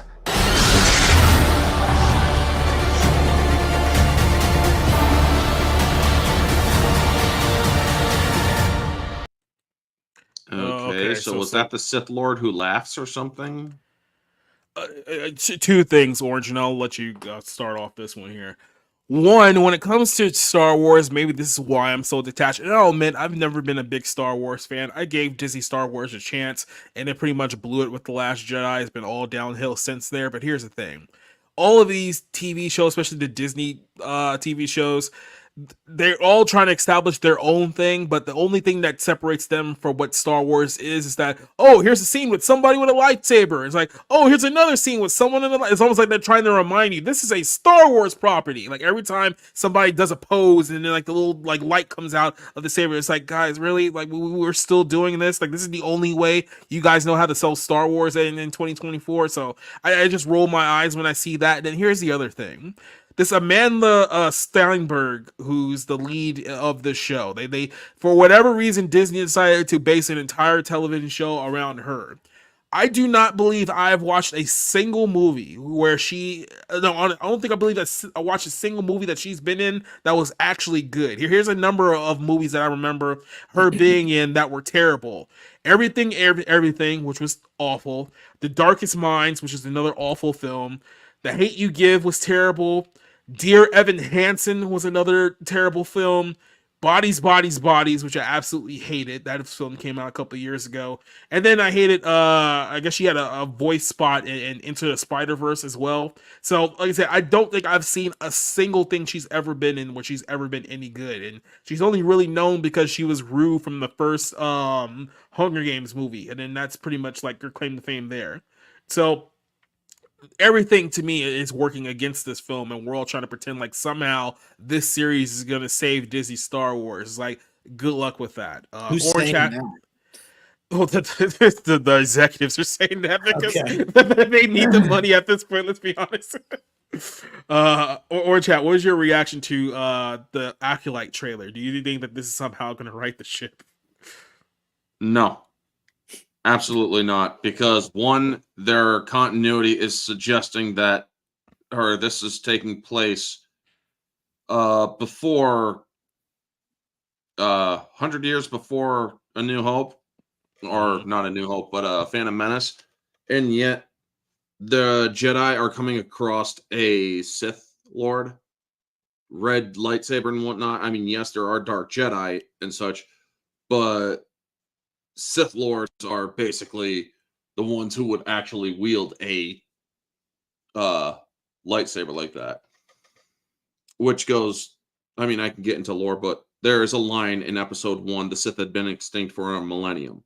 So how, or if this doesn't go the way that I'm thinking it's going to go, it's going to just continue to ruin continuity. Is there a little bit of draw? Sure. I mean, this is more lightsaber oriented, so I could see why some people might be drawn to it.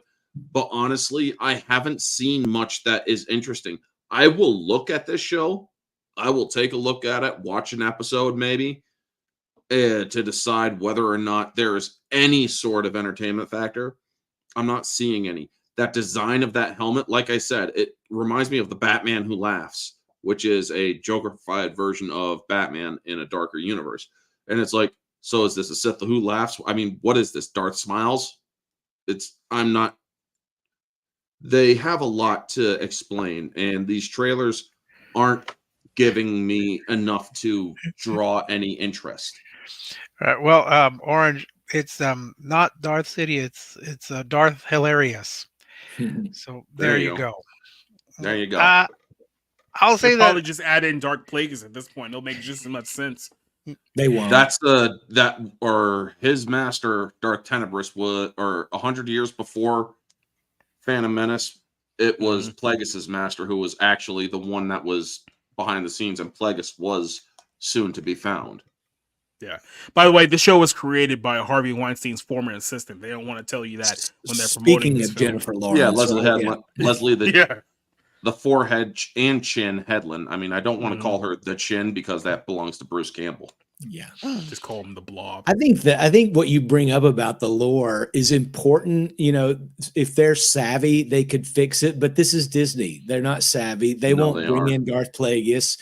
This is just going to be more girl boss Disney stuff. Yeah. With all the diversity check boxes. There's going to be some homoerotic stuff in it. There's going to be, I saw that comment, where the white Jedi at, you know, we see what it's all here in the trailer. They've put all the best stuff they've got in it. It's not going to be any better, but I'm like most people. I mean, I'm an OG Star Wars fan. I own the despecialized trilogy. Just got them on 4K. You know, before George Lucas even went in and made Han not shoot first. That was a mistake on his part. I think Disney ruined it when they bought it. We knew they would. They just pulled out some greatest hits mashup, like when DJs got a hold of the Bee Gees' greatest hits sometime in the late 80s, and you kind of heard those remixes and mashups. That's all they knew to do. They let a woman, Kathleen Kennedy, this is Kathleen Kennedy's baby right here. This is probably going to be the closest to Kathleen being in charge of everything. Leslie's already said so many things on the record about not knowing what she's doing. There can be no hope for this. Now, you mentioned Deadpool. For Marvel, they're going to blow their wad with Deadpool. That may be the last hurrah that they have, but the last hurrah for Disney Star Wars, I would say, was probably Andor was echoes of Rogue One. Rogue One may have been the last best thing they've done. I will say that I did like the animated series Visions. I liked Visions. That's not what I was thinking of, though. What was the one that had the kid that goes blind in it? What's that? Bad Batch. Not Bad Batch, which was also good. I'm sorry that I'm hiccuping. Huh? Yeah, Rebels. I liked Rebels. I thought Rebels was really, really good. Katan, I can't remember his name. It was really, really good, and I really had a lot of hope for Filoni. I did enjoy the first season of Mandalorian, and the second season was okay. I don't know what Book of Boba Fett was supposed to be, but it was absolute trash. And Kenobi was a joke. And I tried, you know. I still haven't seen Rise of Skywalker. After The Last Jedi, I just said, I'm done with this trilogy. I couldn't care less anymore. You're not missing much. No, I think I'm the better for it. I think I There's still only hold a 2 love for Star scenes. Wars because I didn't watch it. What's that, Orange? There's only 2 scenes in episode 9 that had any 3 scenes in episode 9 that had any sort of entertainment factor, and it's only because Billy D. Williams was in it. Okay. Yeah, I hate that I missed that, but I'm still going to stay out of it. I just don't want to get into that mess. And I'm just I'm tapped out. I don't see anything interesting. I do remember getting extremely excited when they brought in the youthful Luke Skywalker at the end of the Mandalorian season. And then immediately was also tickled and entertained with some guy on the internet did a better job of making it look a little better.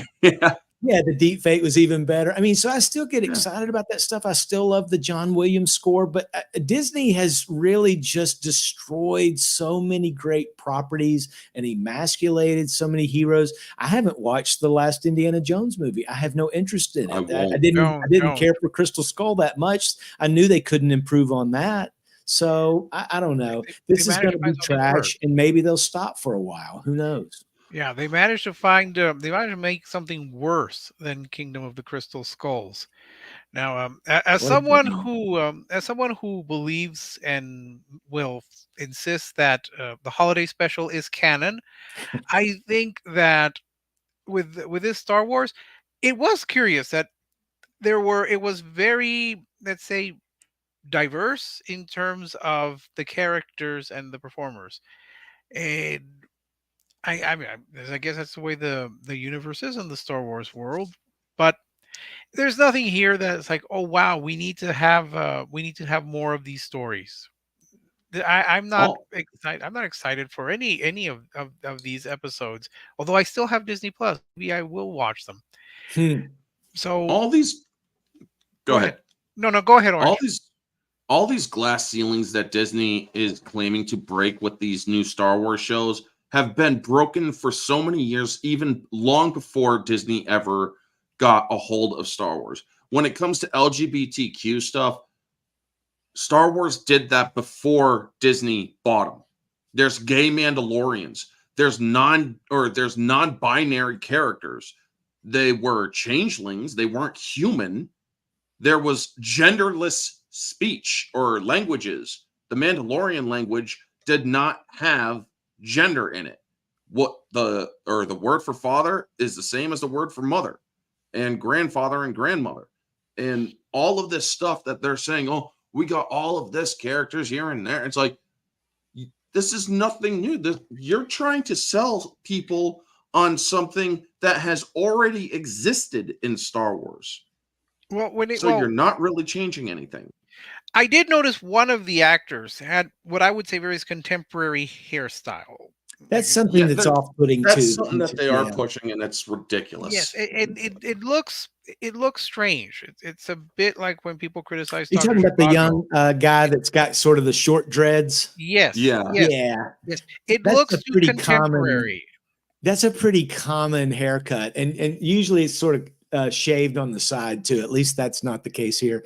The kid in that I don't know his name said, "Oh yeah, I've got a cool haircut."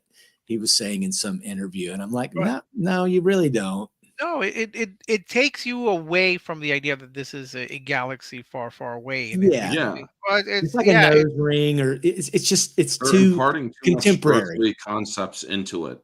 But you know what? To be fair, Mark Hamill and Harrison Ford had 70s haircuts in the original Star Wars, right? I don't want to, I think we're so salty now because we're experienced with this stuff now and we kind of know so much more about it that we have lost the ability to experience something new. Do you know what I mean? Like, I didn't think much about his 70s haircut when I saw that first movie. And that could be because, hey, Princess Leia had a haircut that I had never seen, the braided bun like that before, right? And of course you got a hairy Wookiee. So that's definitely, that is kind of a 70s haircut if you go back. I think it's because at the time that people were watching Star Wars, the first one, they were concentrating on the feel, the adventure, the overall story, the score, and just kind of the fantasy elements. They weren't really concentrating on, we need this kind of representation. And they had, think about it, Princess Leia is a positive role model because she really was not going to wait around. She was leading them on. Girl boss. Yes. And then in Empire Strikes Back, you had Billy D. Williams, who's loved, whose character is loved by everyone. And I'm partial to the Ewoks, but that's neither here nor there. I will. So you had all what was great about Empire was you not just Lando Calrissian's character, who was Rico Suave, man. I mean, straight out of Mahogany. I love Billy D. Williams, but you also saw a vulnerable Princess Leia. You know, she was strong and cold in that first film, but in that second one, she was trying to keep up that facade, but she was desperately in love with Han Solo. And you saw that vulnerability a few times, but she was still a strong female because once he got frozen in carbonite, man, she's like, okay, we gotta take some action here. We gotta, grab that weapon. We gotta chase after them. So those were great films. I think George Lucas sort of lost his way. You know, The Phantom Menace came out last weekend and was the second biggest movie in theaters. What a sad state for Hollywood that, last year, Guardians of the Galaxy sort of saved their asses, but they were down $55 million from what they were first weekend in May last year because Guardians wasn't out, because there was no big movies to go see. And Fall Guy, I think they were kind of marketing that to people who remembered the Lee Majors show, which there ain't many that do. Unfortunately, I mean, that should have been sort of a mid-level Roadhouse budget movie. And I don't think it was. So Hollywood, or maybe do the movie like 20, 30 years ago. Yeah, well, I'm okay with those kinds of movies. Not even that. Don't spend $150 million making it, Yeah, not spend that much and not make it as long as it was. And it's okay. Now I haven't seen it yet. So I can't speak to it. Now, speaking of Star Wars stuff, I'm hearing there's a guy that writes for Bleeding Fool. I won't say his name. He writes under Shark of Paper. Just a great guy. And he tries to give as much deference as he can, but he really hates a lot of the stuff that's coming out. He's a longtime Star Wars fan and G.I. Joe fan, Transformers and all that. But he said the Tales of the Empire, which is a new animated, he said that it looks like Filoni's just trying to patch a bunch of canon holes with it. It's not really. Yeah. Okay. Well, that's a shame. I mean, the Morgan Elsbeth character that was in Ahsoka and the Mandalorian one Mandalorian episode in which Ahsoka was in, and then in the Ahsoka show. Plus, then everybody wanted to know what happened to Barriss Offee from the Clone Wars after she got arrested and tried blowing up the temple. So and even then it was terrible freaking writing. Not to mention they had to put in a they/them Jedi, which didn't work with it. Literally, they were using the pronoun languages, and it's like, do you the fucking Empire is known to be bigoted, speciest, and whatnot? Do you really think they give two shits what your fucking pronouns are?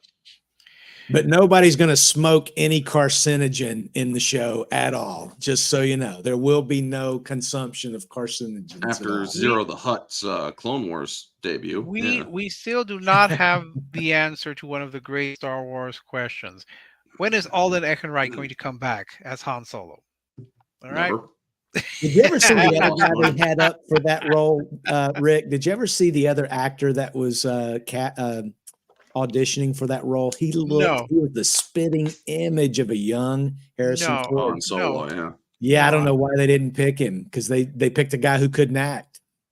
Well, they picked someone who was considered shorter. Well, we were talking about this too. Just to the set for this guy. Yeah, and to give this credit too, because we were literally just talking about that, dude. Remember, like Solo is the only film that for some reason Disney is comfortable with throwing completely and entirely under the bus, to the point where they were even telling people that, oh yeah, the reason why this movie sucks is because this guy can't act. Meanwhile, he was just in Christopher Nolan's film that just won an Oscar for Best Picture of the Year, and he had one of the best performances in the entire movie. So maybe it wasn't the fact that this guy couldn't act and he sucks. Maybe it's because you guys actually sucked at your job because you couldn't get anything good out of him. Well, Kathleen Kennedy kept on fucking firing the writers. Well, to be fair, Lord and Miller got fired off of it, but they're guys that like to do improvisation on the set, unplanned improvisation, not like Scorsese does. And this guy wasn't comfortable with that kind of acting. True. So I'll also say that that was early in his career, so I presume that over time he did develop as an actor to be maybe good in. You don't put Woody Harrelson in a movie, though, a Star Wars movie. You know what I mean? Because all you're doing, it was hard enough to look past Billy D. Williams because I knew him from Mahogany and not, say, oh, that's Billy D. Williams when he showed up. You put Woody Harrelson in a movie, I don't know. Woody Harrelson is not meant to be a background character.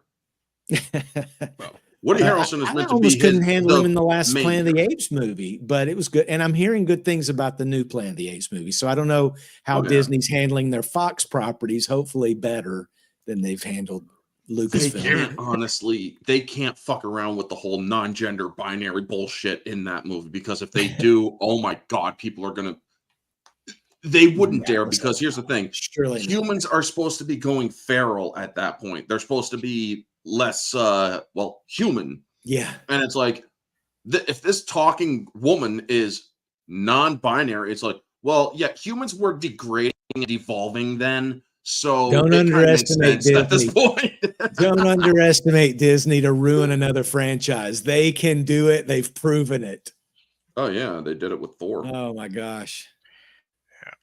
Well, like I said, I just don't know if there's anything that Disney can do to right this ship at this point. I feel like they exploded everything, and now they're trying to pick up the burnt pieces. It's like trying to put together like a puzzle that's already been lit on fire. It's like, oh yeah, this was like the piece that used to go here. It's like, I don't know how you can fix it. I don't think you can fix it anymore. Maybe just don't do anything Star Wars related for about 5 to 10 years for people. Maybe they'll forget about all the terrible things you've done. You can sucker them into like a lull of false hope, but that's what they did. Yeah, that's what they did with re-releasing the prequel. People absolutely hated it that first time, and now it's the second biggest film of this week. So there you go.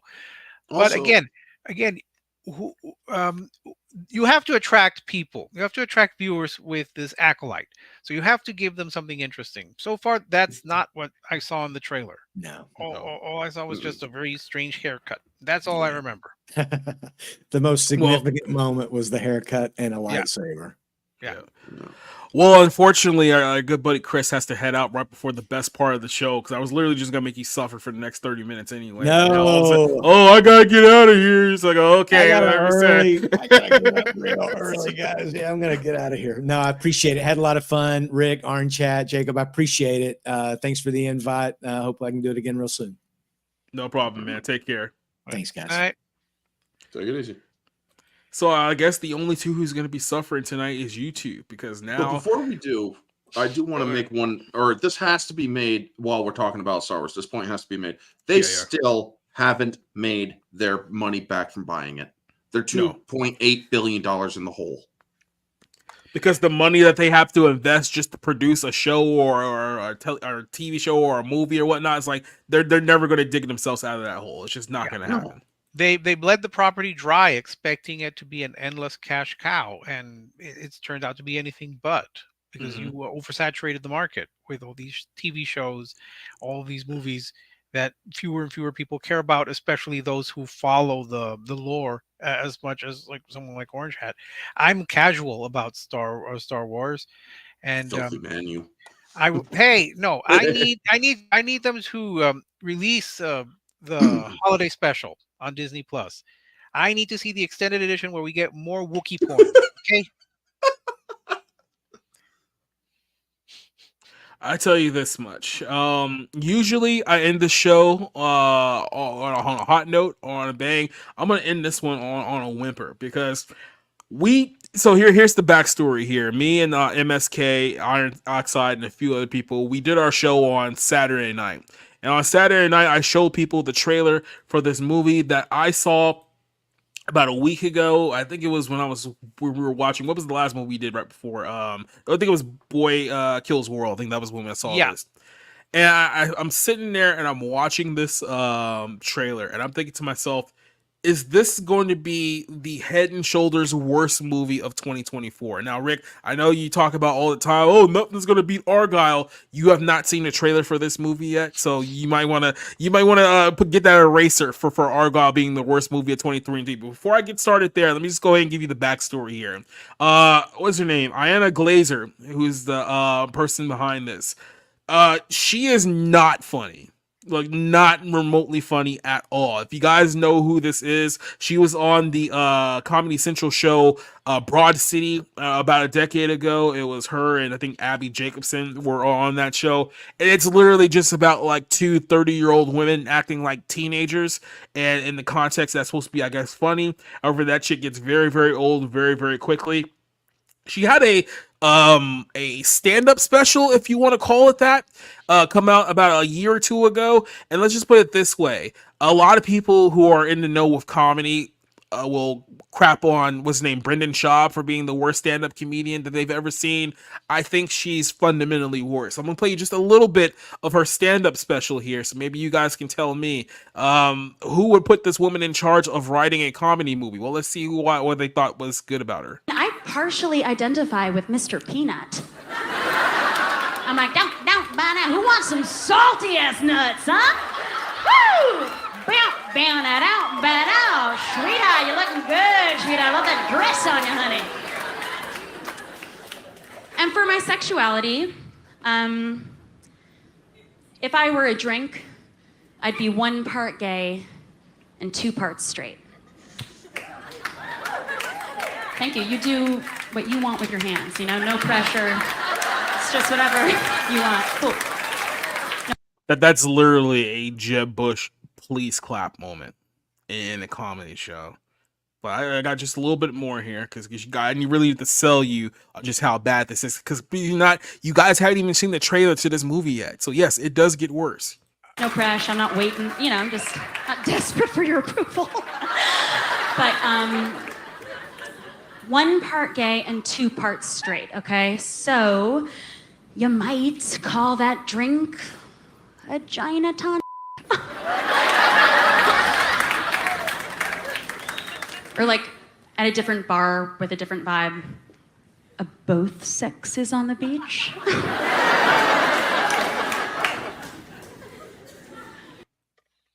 Yeah, so I think that's about as much as I can take because we still haven't even shown you actually the movie trailer yet. So she's bisexual? Is that the joke?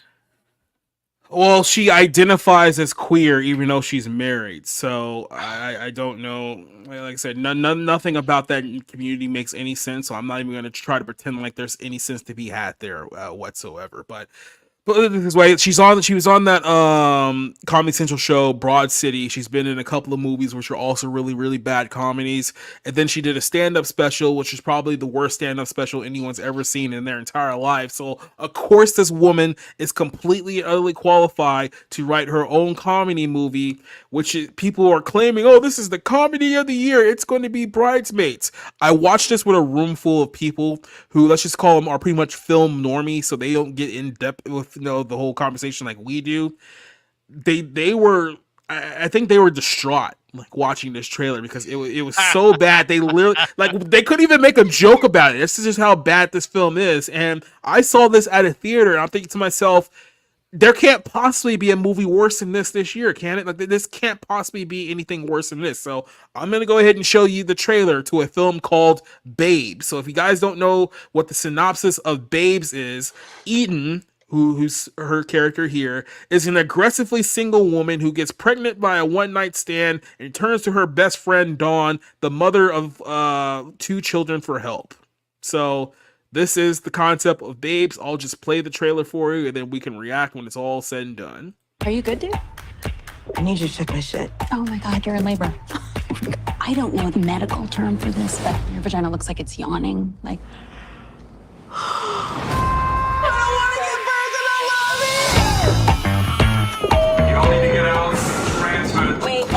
Hey, I got you. Thank you. Today I saw a baby be born. I am so proud of you. Don't touch me! Okay. Oh my hand! I'm Eden. Clyde.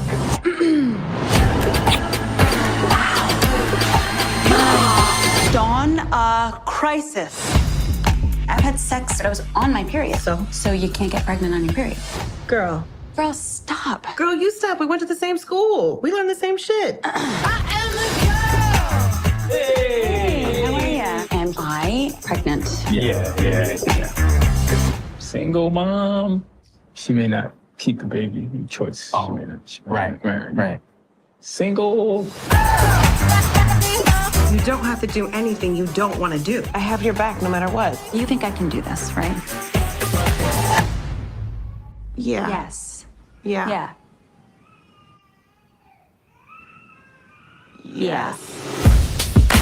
I'm just gonna pause it just right here for a quick little timeout session. We're halfway through the trailer. Have you guys heard or seen anything in this minute-long trailer that can be confused or construed as a joke?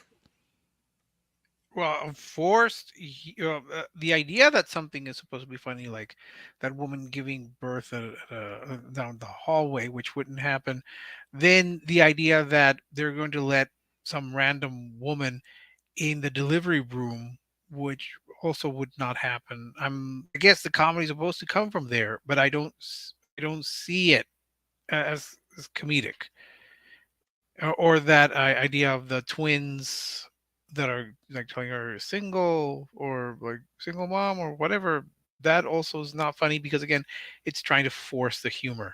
It's trying to find something funny in all this. And yes, Leslie, that was in fact an abortion joke that was in the film. That I'm pretty sure that this lady thought that the progressive audience that doesn't exist, that's not going to go see this movie, was going to think was absolutely hilarious.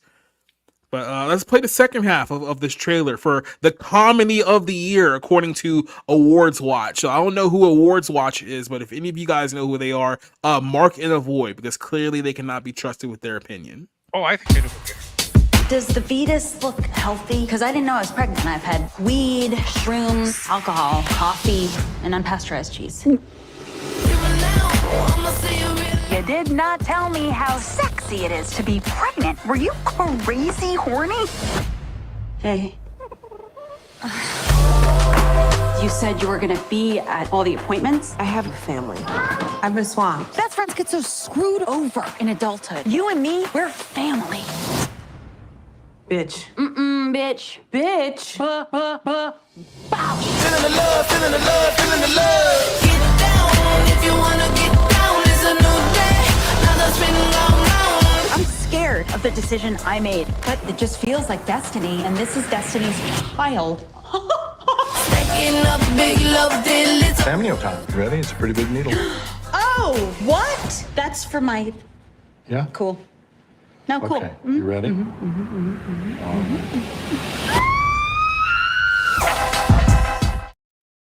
So, yay, everyone. That was the trailer for the film Babes, which comes out in limited release next week.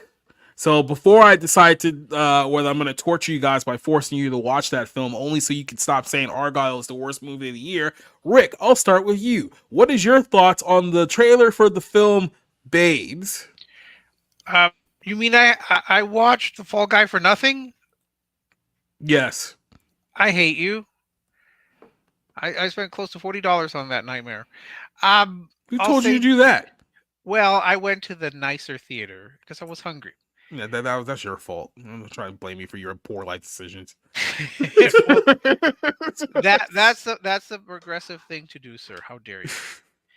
I'm all these positive comments remind me of how people greeted Bros, because that was supposed to be a hilarious comedy and it was going to be great and it was going to be about how wonderful representation was and all that, and it turned out to be just so abysmal that even the critics that were initially praising Bros ended up trashing it.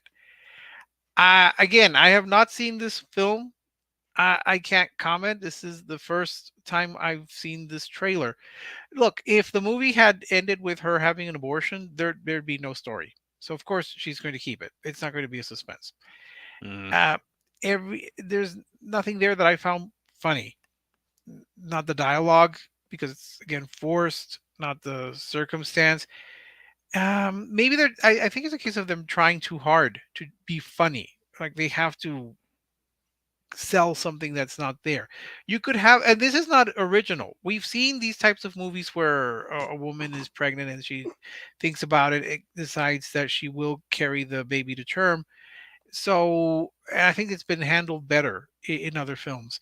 This is this is kind of like trying to mix raunchy humor with a heartfelt story about the joys of motherhood.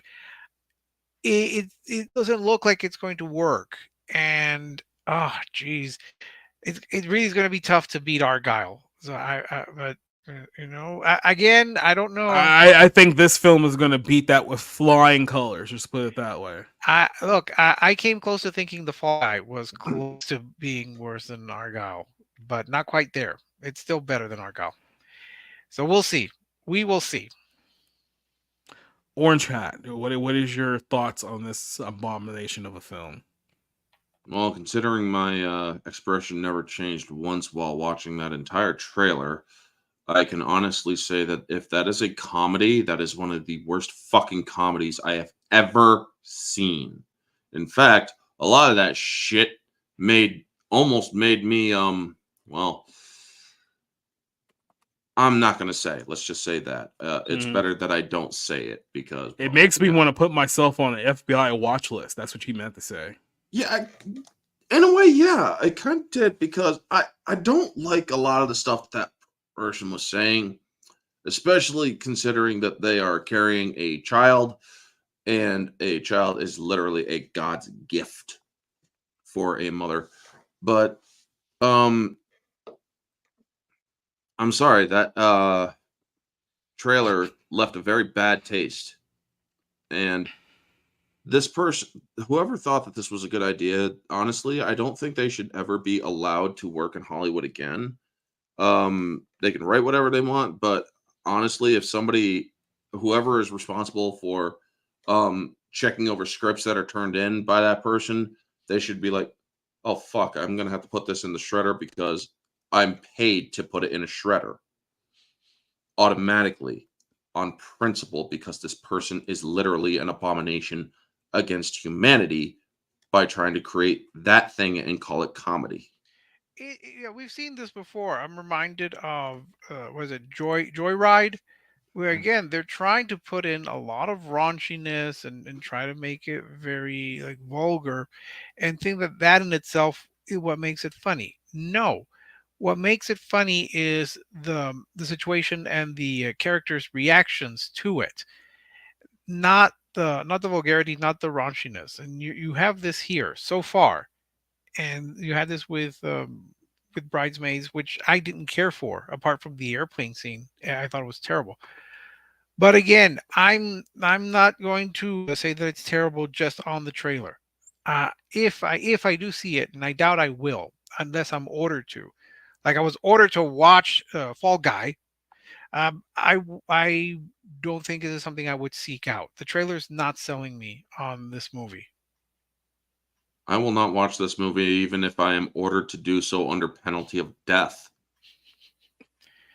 So, a couple of things that I want to point out about this. You asked me who put this film together. This was written, produced, and starring Ilana Glazer, who, like I said, is not funny. Like I said, I showed this to a room full of normies, and they were like, they didn't even chuckle. Like there wasn't even like a smile. Anything that will reduce, anything that will make your face go like in this direction, like whatsoever. This is how bad this film was to a group full of normies. So I can't imagine that anyone who's actually seen this like generally likes this. But then here's the kicker. I went to Rotten Tomatoes, our good buddies at Rotten Tomatoes, and I think maybe I should just put this up here so you guys can see it, so you guys know I'm not just fabricating this. The film currently has 100% on Rotten Tomatoes right now. For that trailer to that movie that we just saw, 100% with 20 critics. 20 critics all giving this film a positive review. Babes is a comedy that's unabashedly outrageous and rambunctiously heartfelt. By the way, we were talking about a film that's about a woman who got knocked up by a black guy in a one night stand and now wants her best friend who already has 2 kids to help her raise her kid because she doesn't know the baby's father. That's the premise of the comedy movie. And this is supposed to be hilarious and heartfelt. And you know what I just thought of too? Ilana Glazer, the reason why she does what she does is because she's around a very close bubble of idiotic progressive people, mostly from New York and Los Angeles, who soup her up every day of her life to tell her that, oh no, you're so hilarious, or it's like, oh my god, have you seen my friend Ilana? She's so funny. Do the funny thing, and then everyone pretends to laugh because they're in this bubble where they can't say that you suck shit through a straw. Let me put it this way: she would not survive in an environment with real authentic New York comedians. Like, can you imagine her trying to do her shtick with like a Bill Burr or like a Patrice O'Neill or anyone within that circle of Nick DiPaolo? Like, are you kidding me? Look, I mean, first you can see right there awards watch, and I think it's not just an individual. I think it's a group of people. This is not out of the ordinary. Remember the very positive reviews for Joyride, where some people were seriously saying, "Oh, Sherry Cola, the vulgar one that made Penis Heart. Oh, she's going to get a Best Supporting Actress nomination for this movie." And the same with Bros. I think a lot of them, they were very positive about Bros, even though that one was terrible. I don't know what it is, but I'm curious what the audience score will be once it's actually released wide. Will it be this way, where there'll be a small discrepancy between critics and audience, or will it be, as seen before in other films, where critics love a film and the audiences hate it, and vice versa? So, I mean, I don't trust audience scores either, but there's just something strange. What do they see? I always want to know, what do they see that we don't? I mean, we're all 3 reasonably intelligent people, Rob as well. So I'm just curious, what do they see that we don't? I almost feel like this should be a challenge. I should force everyone to go watch this movie. Then I should see how long does it take everyone before they walk out, and then see who has the best time. Like, who can actually I've sit through never the walked entire- out. I've never walked out of a movie. I won't waste my money on a movie. When it comes to the theaters, Your money. What about your time? I won't waste my time on a movie either. Or the movie, or if the trailer does not grab my interest, I will not go see the movie. As for Rotten Tomatoes, everybody in this chat and everybody on this panel knows that they are bought and paid for. They were outed back in 2019, folks. We were all there for the Captain Marvel freaking website overhaul to protect Captain Marvel, because people were simply clicking a not interested button, and they lied about it. So yeah, people started doing some digging into Rotten Tomatoes, and yeah, it turned out they are paid to shill, and they're not paid money. They are paid with perks known as early access perks. They have no choice but to say that the movie is good. Otherwise, they can't go and see the movie early to give people their early thoughts about it. They have no choice but to say that the movie is good or give it a great score. But then in the words or in the written review, they will say that there are problems with it, yet they will score it fresh. It's bullshit. That's why, me personally, I go to Criticless, where people like me, you, and everybody here can review a movie on their own thoughts, and it's not paid shills doing it. Yeah, it's not just early access. It's also everything from swag down to access to all of these directors and stars, and even access to like events, parties, and things like that. I mean, I don't know why people rely on so much on Rotten Tomatoes. If you go to Rotten Tomatoes, follow the critics that are closer to what you think, rather than just take the amalgamated score and just say, oh yes, it's a good movie based on the number of critics who like it, or it's not a good movie based on the number of critics who like it. You look at past Siskel and Ebert reviews, you'd be amazed on how much they dislike certain films that are now considered great. Like Siskel didn't like Field of Dreams, and they both didn't like Billy Madison. So like these are films that people generally like. So you can't just go by the Rotten Tomatoes score. Go by the critics that you like and agree with the most. Go by any critic score. Yeah. Well, go by my critic. Well, go by my score. Well, look, I know that was a very, very rough way to end this show, so I'm going to give you guys a little bit of a palate cleanser here because maybe we need to make sure that your ability to laugh isn't permanently broken. So I've given you guys here a trailer for a movie called Shark Pool. We just got invited to Kara Thompson's house for her pool party. Hey, ladies. Can you guys give us a ride to Kira's party? There's actually not enough room. No. You can squeeze.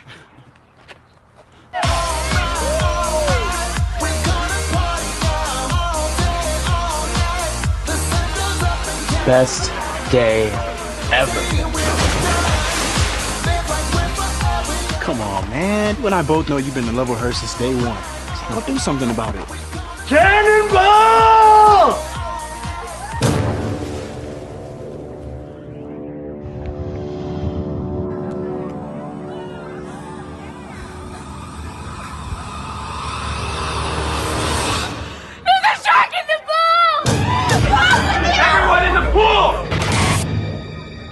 Be really careful!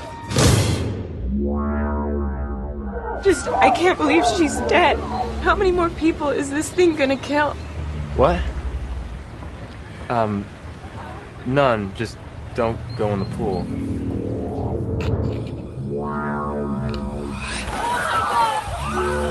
We can outsmart it. We just need a plan. Think, Mike. No, just don't go in. Quiet. Let him think. What's happening? Don't you die on us! So I hear you've been telling people not to go in the pool. I came here for 4 things. Beer, bitches, babes, and the pool. And I'm not gonna let some punk ruin the party because he thinks there may be a shark in the pool. You don't know that this is a shark. What are you, a Marines biologist? Shut up! Stop trying to ruin the party, dick. Damn it! Got Kara! This is all my fault! Why? Don't say that. There is nothing we could have done.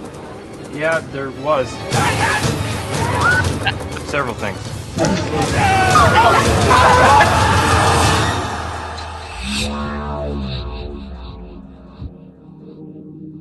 I got it. We need it distracted. Yeah, that just might work. No, don't go in the pool. Actually, that could work too. No, it's too hot out. Damn it, he's right. God damn it.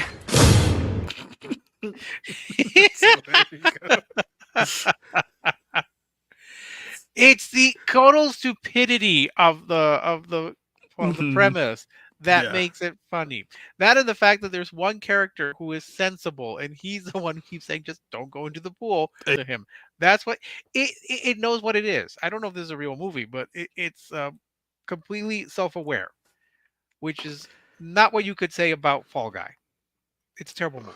The more you can say about Fall Guy, more you can say about Babes, more you can say about Bros, more you can say about anything that's been released over the last several years that is masqueraded as a comedy. Argyle. Yeah, I mean, there's so many terrible films out there these days. So, yeah, that's it. Like I said, my final thoughts here is that exactly. my final thoughts here is that why don't you just take a shit on stream and just shove it in my mouth?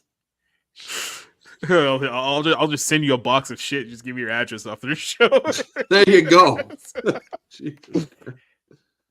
Oh man, like I said, I'm not even like being hyperbolic when I say this. I honestly cannot believe that there is a worse movie in 2024 than Babes. Like I just can't see there being anything possibly worse. If there's something worse than that movie this year, then it's like, bro, like what are we doing? Look, if there's something worse than Argyle, then that's pretty much it.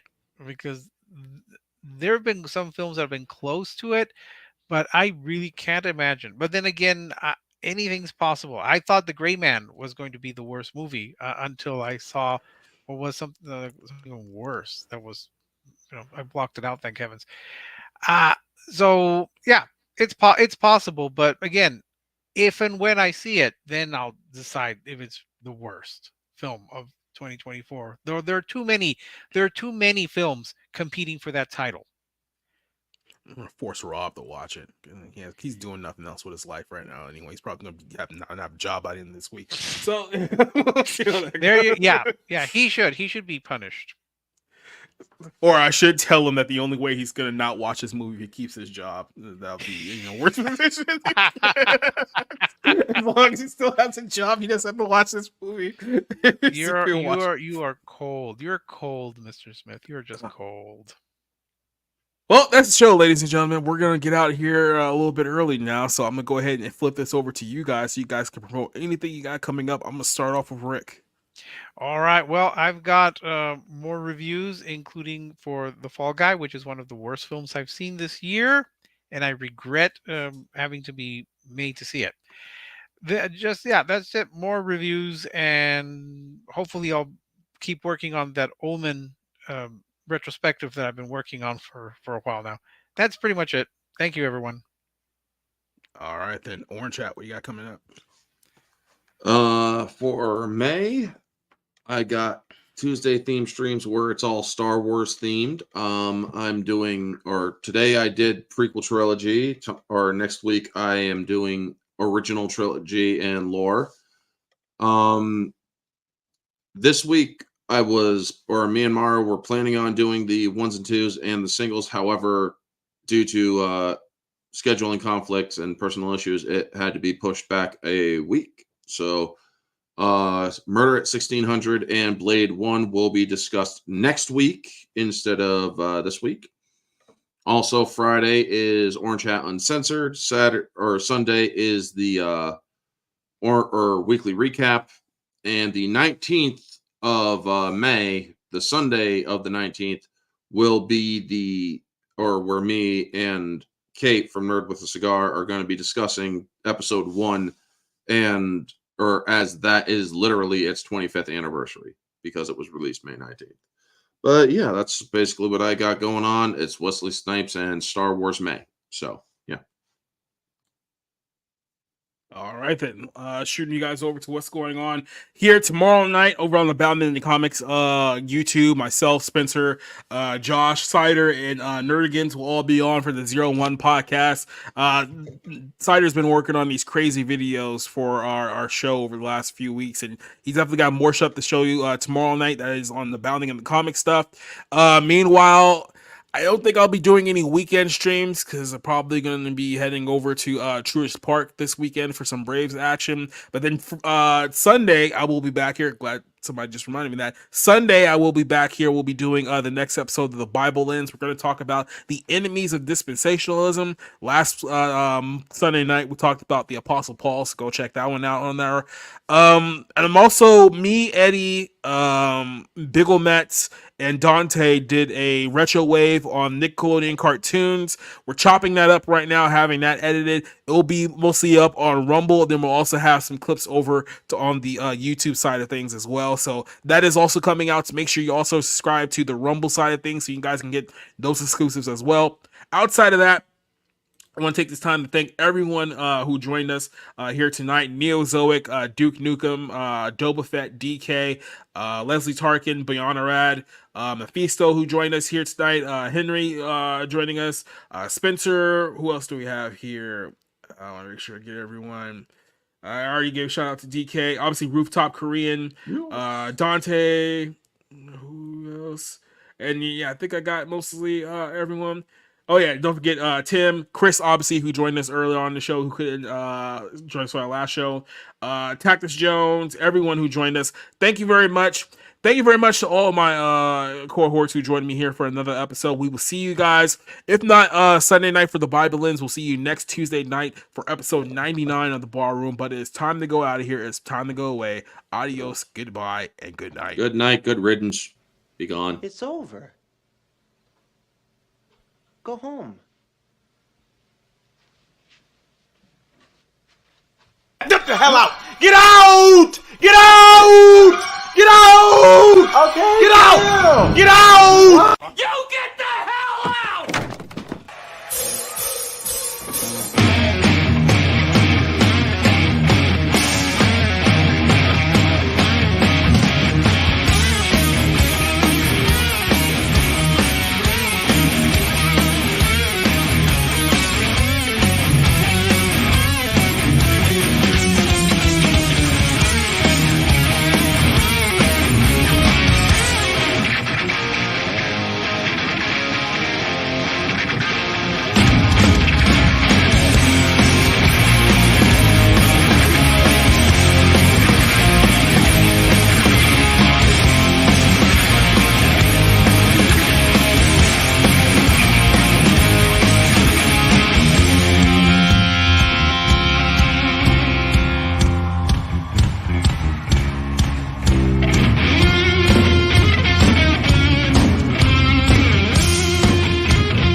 Never mind who you thought I was. I'm Rick James, bitch.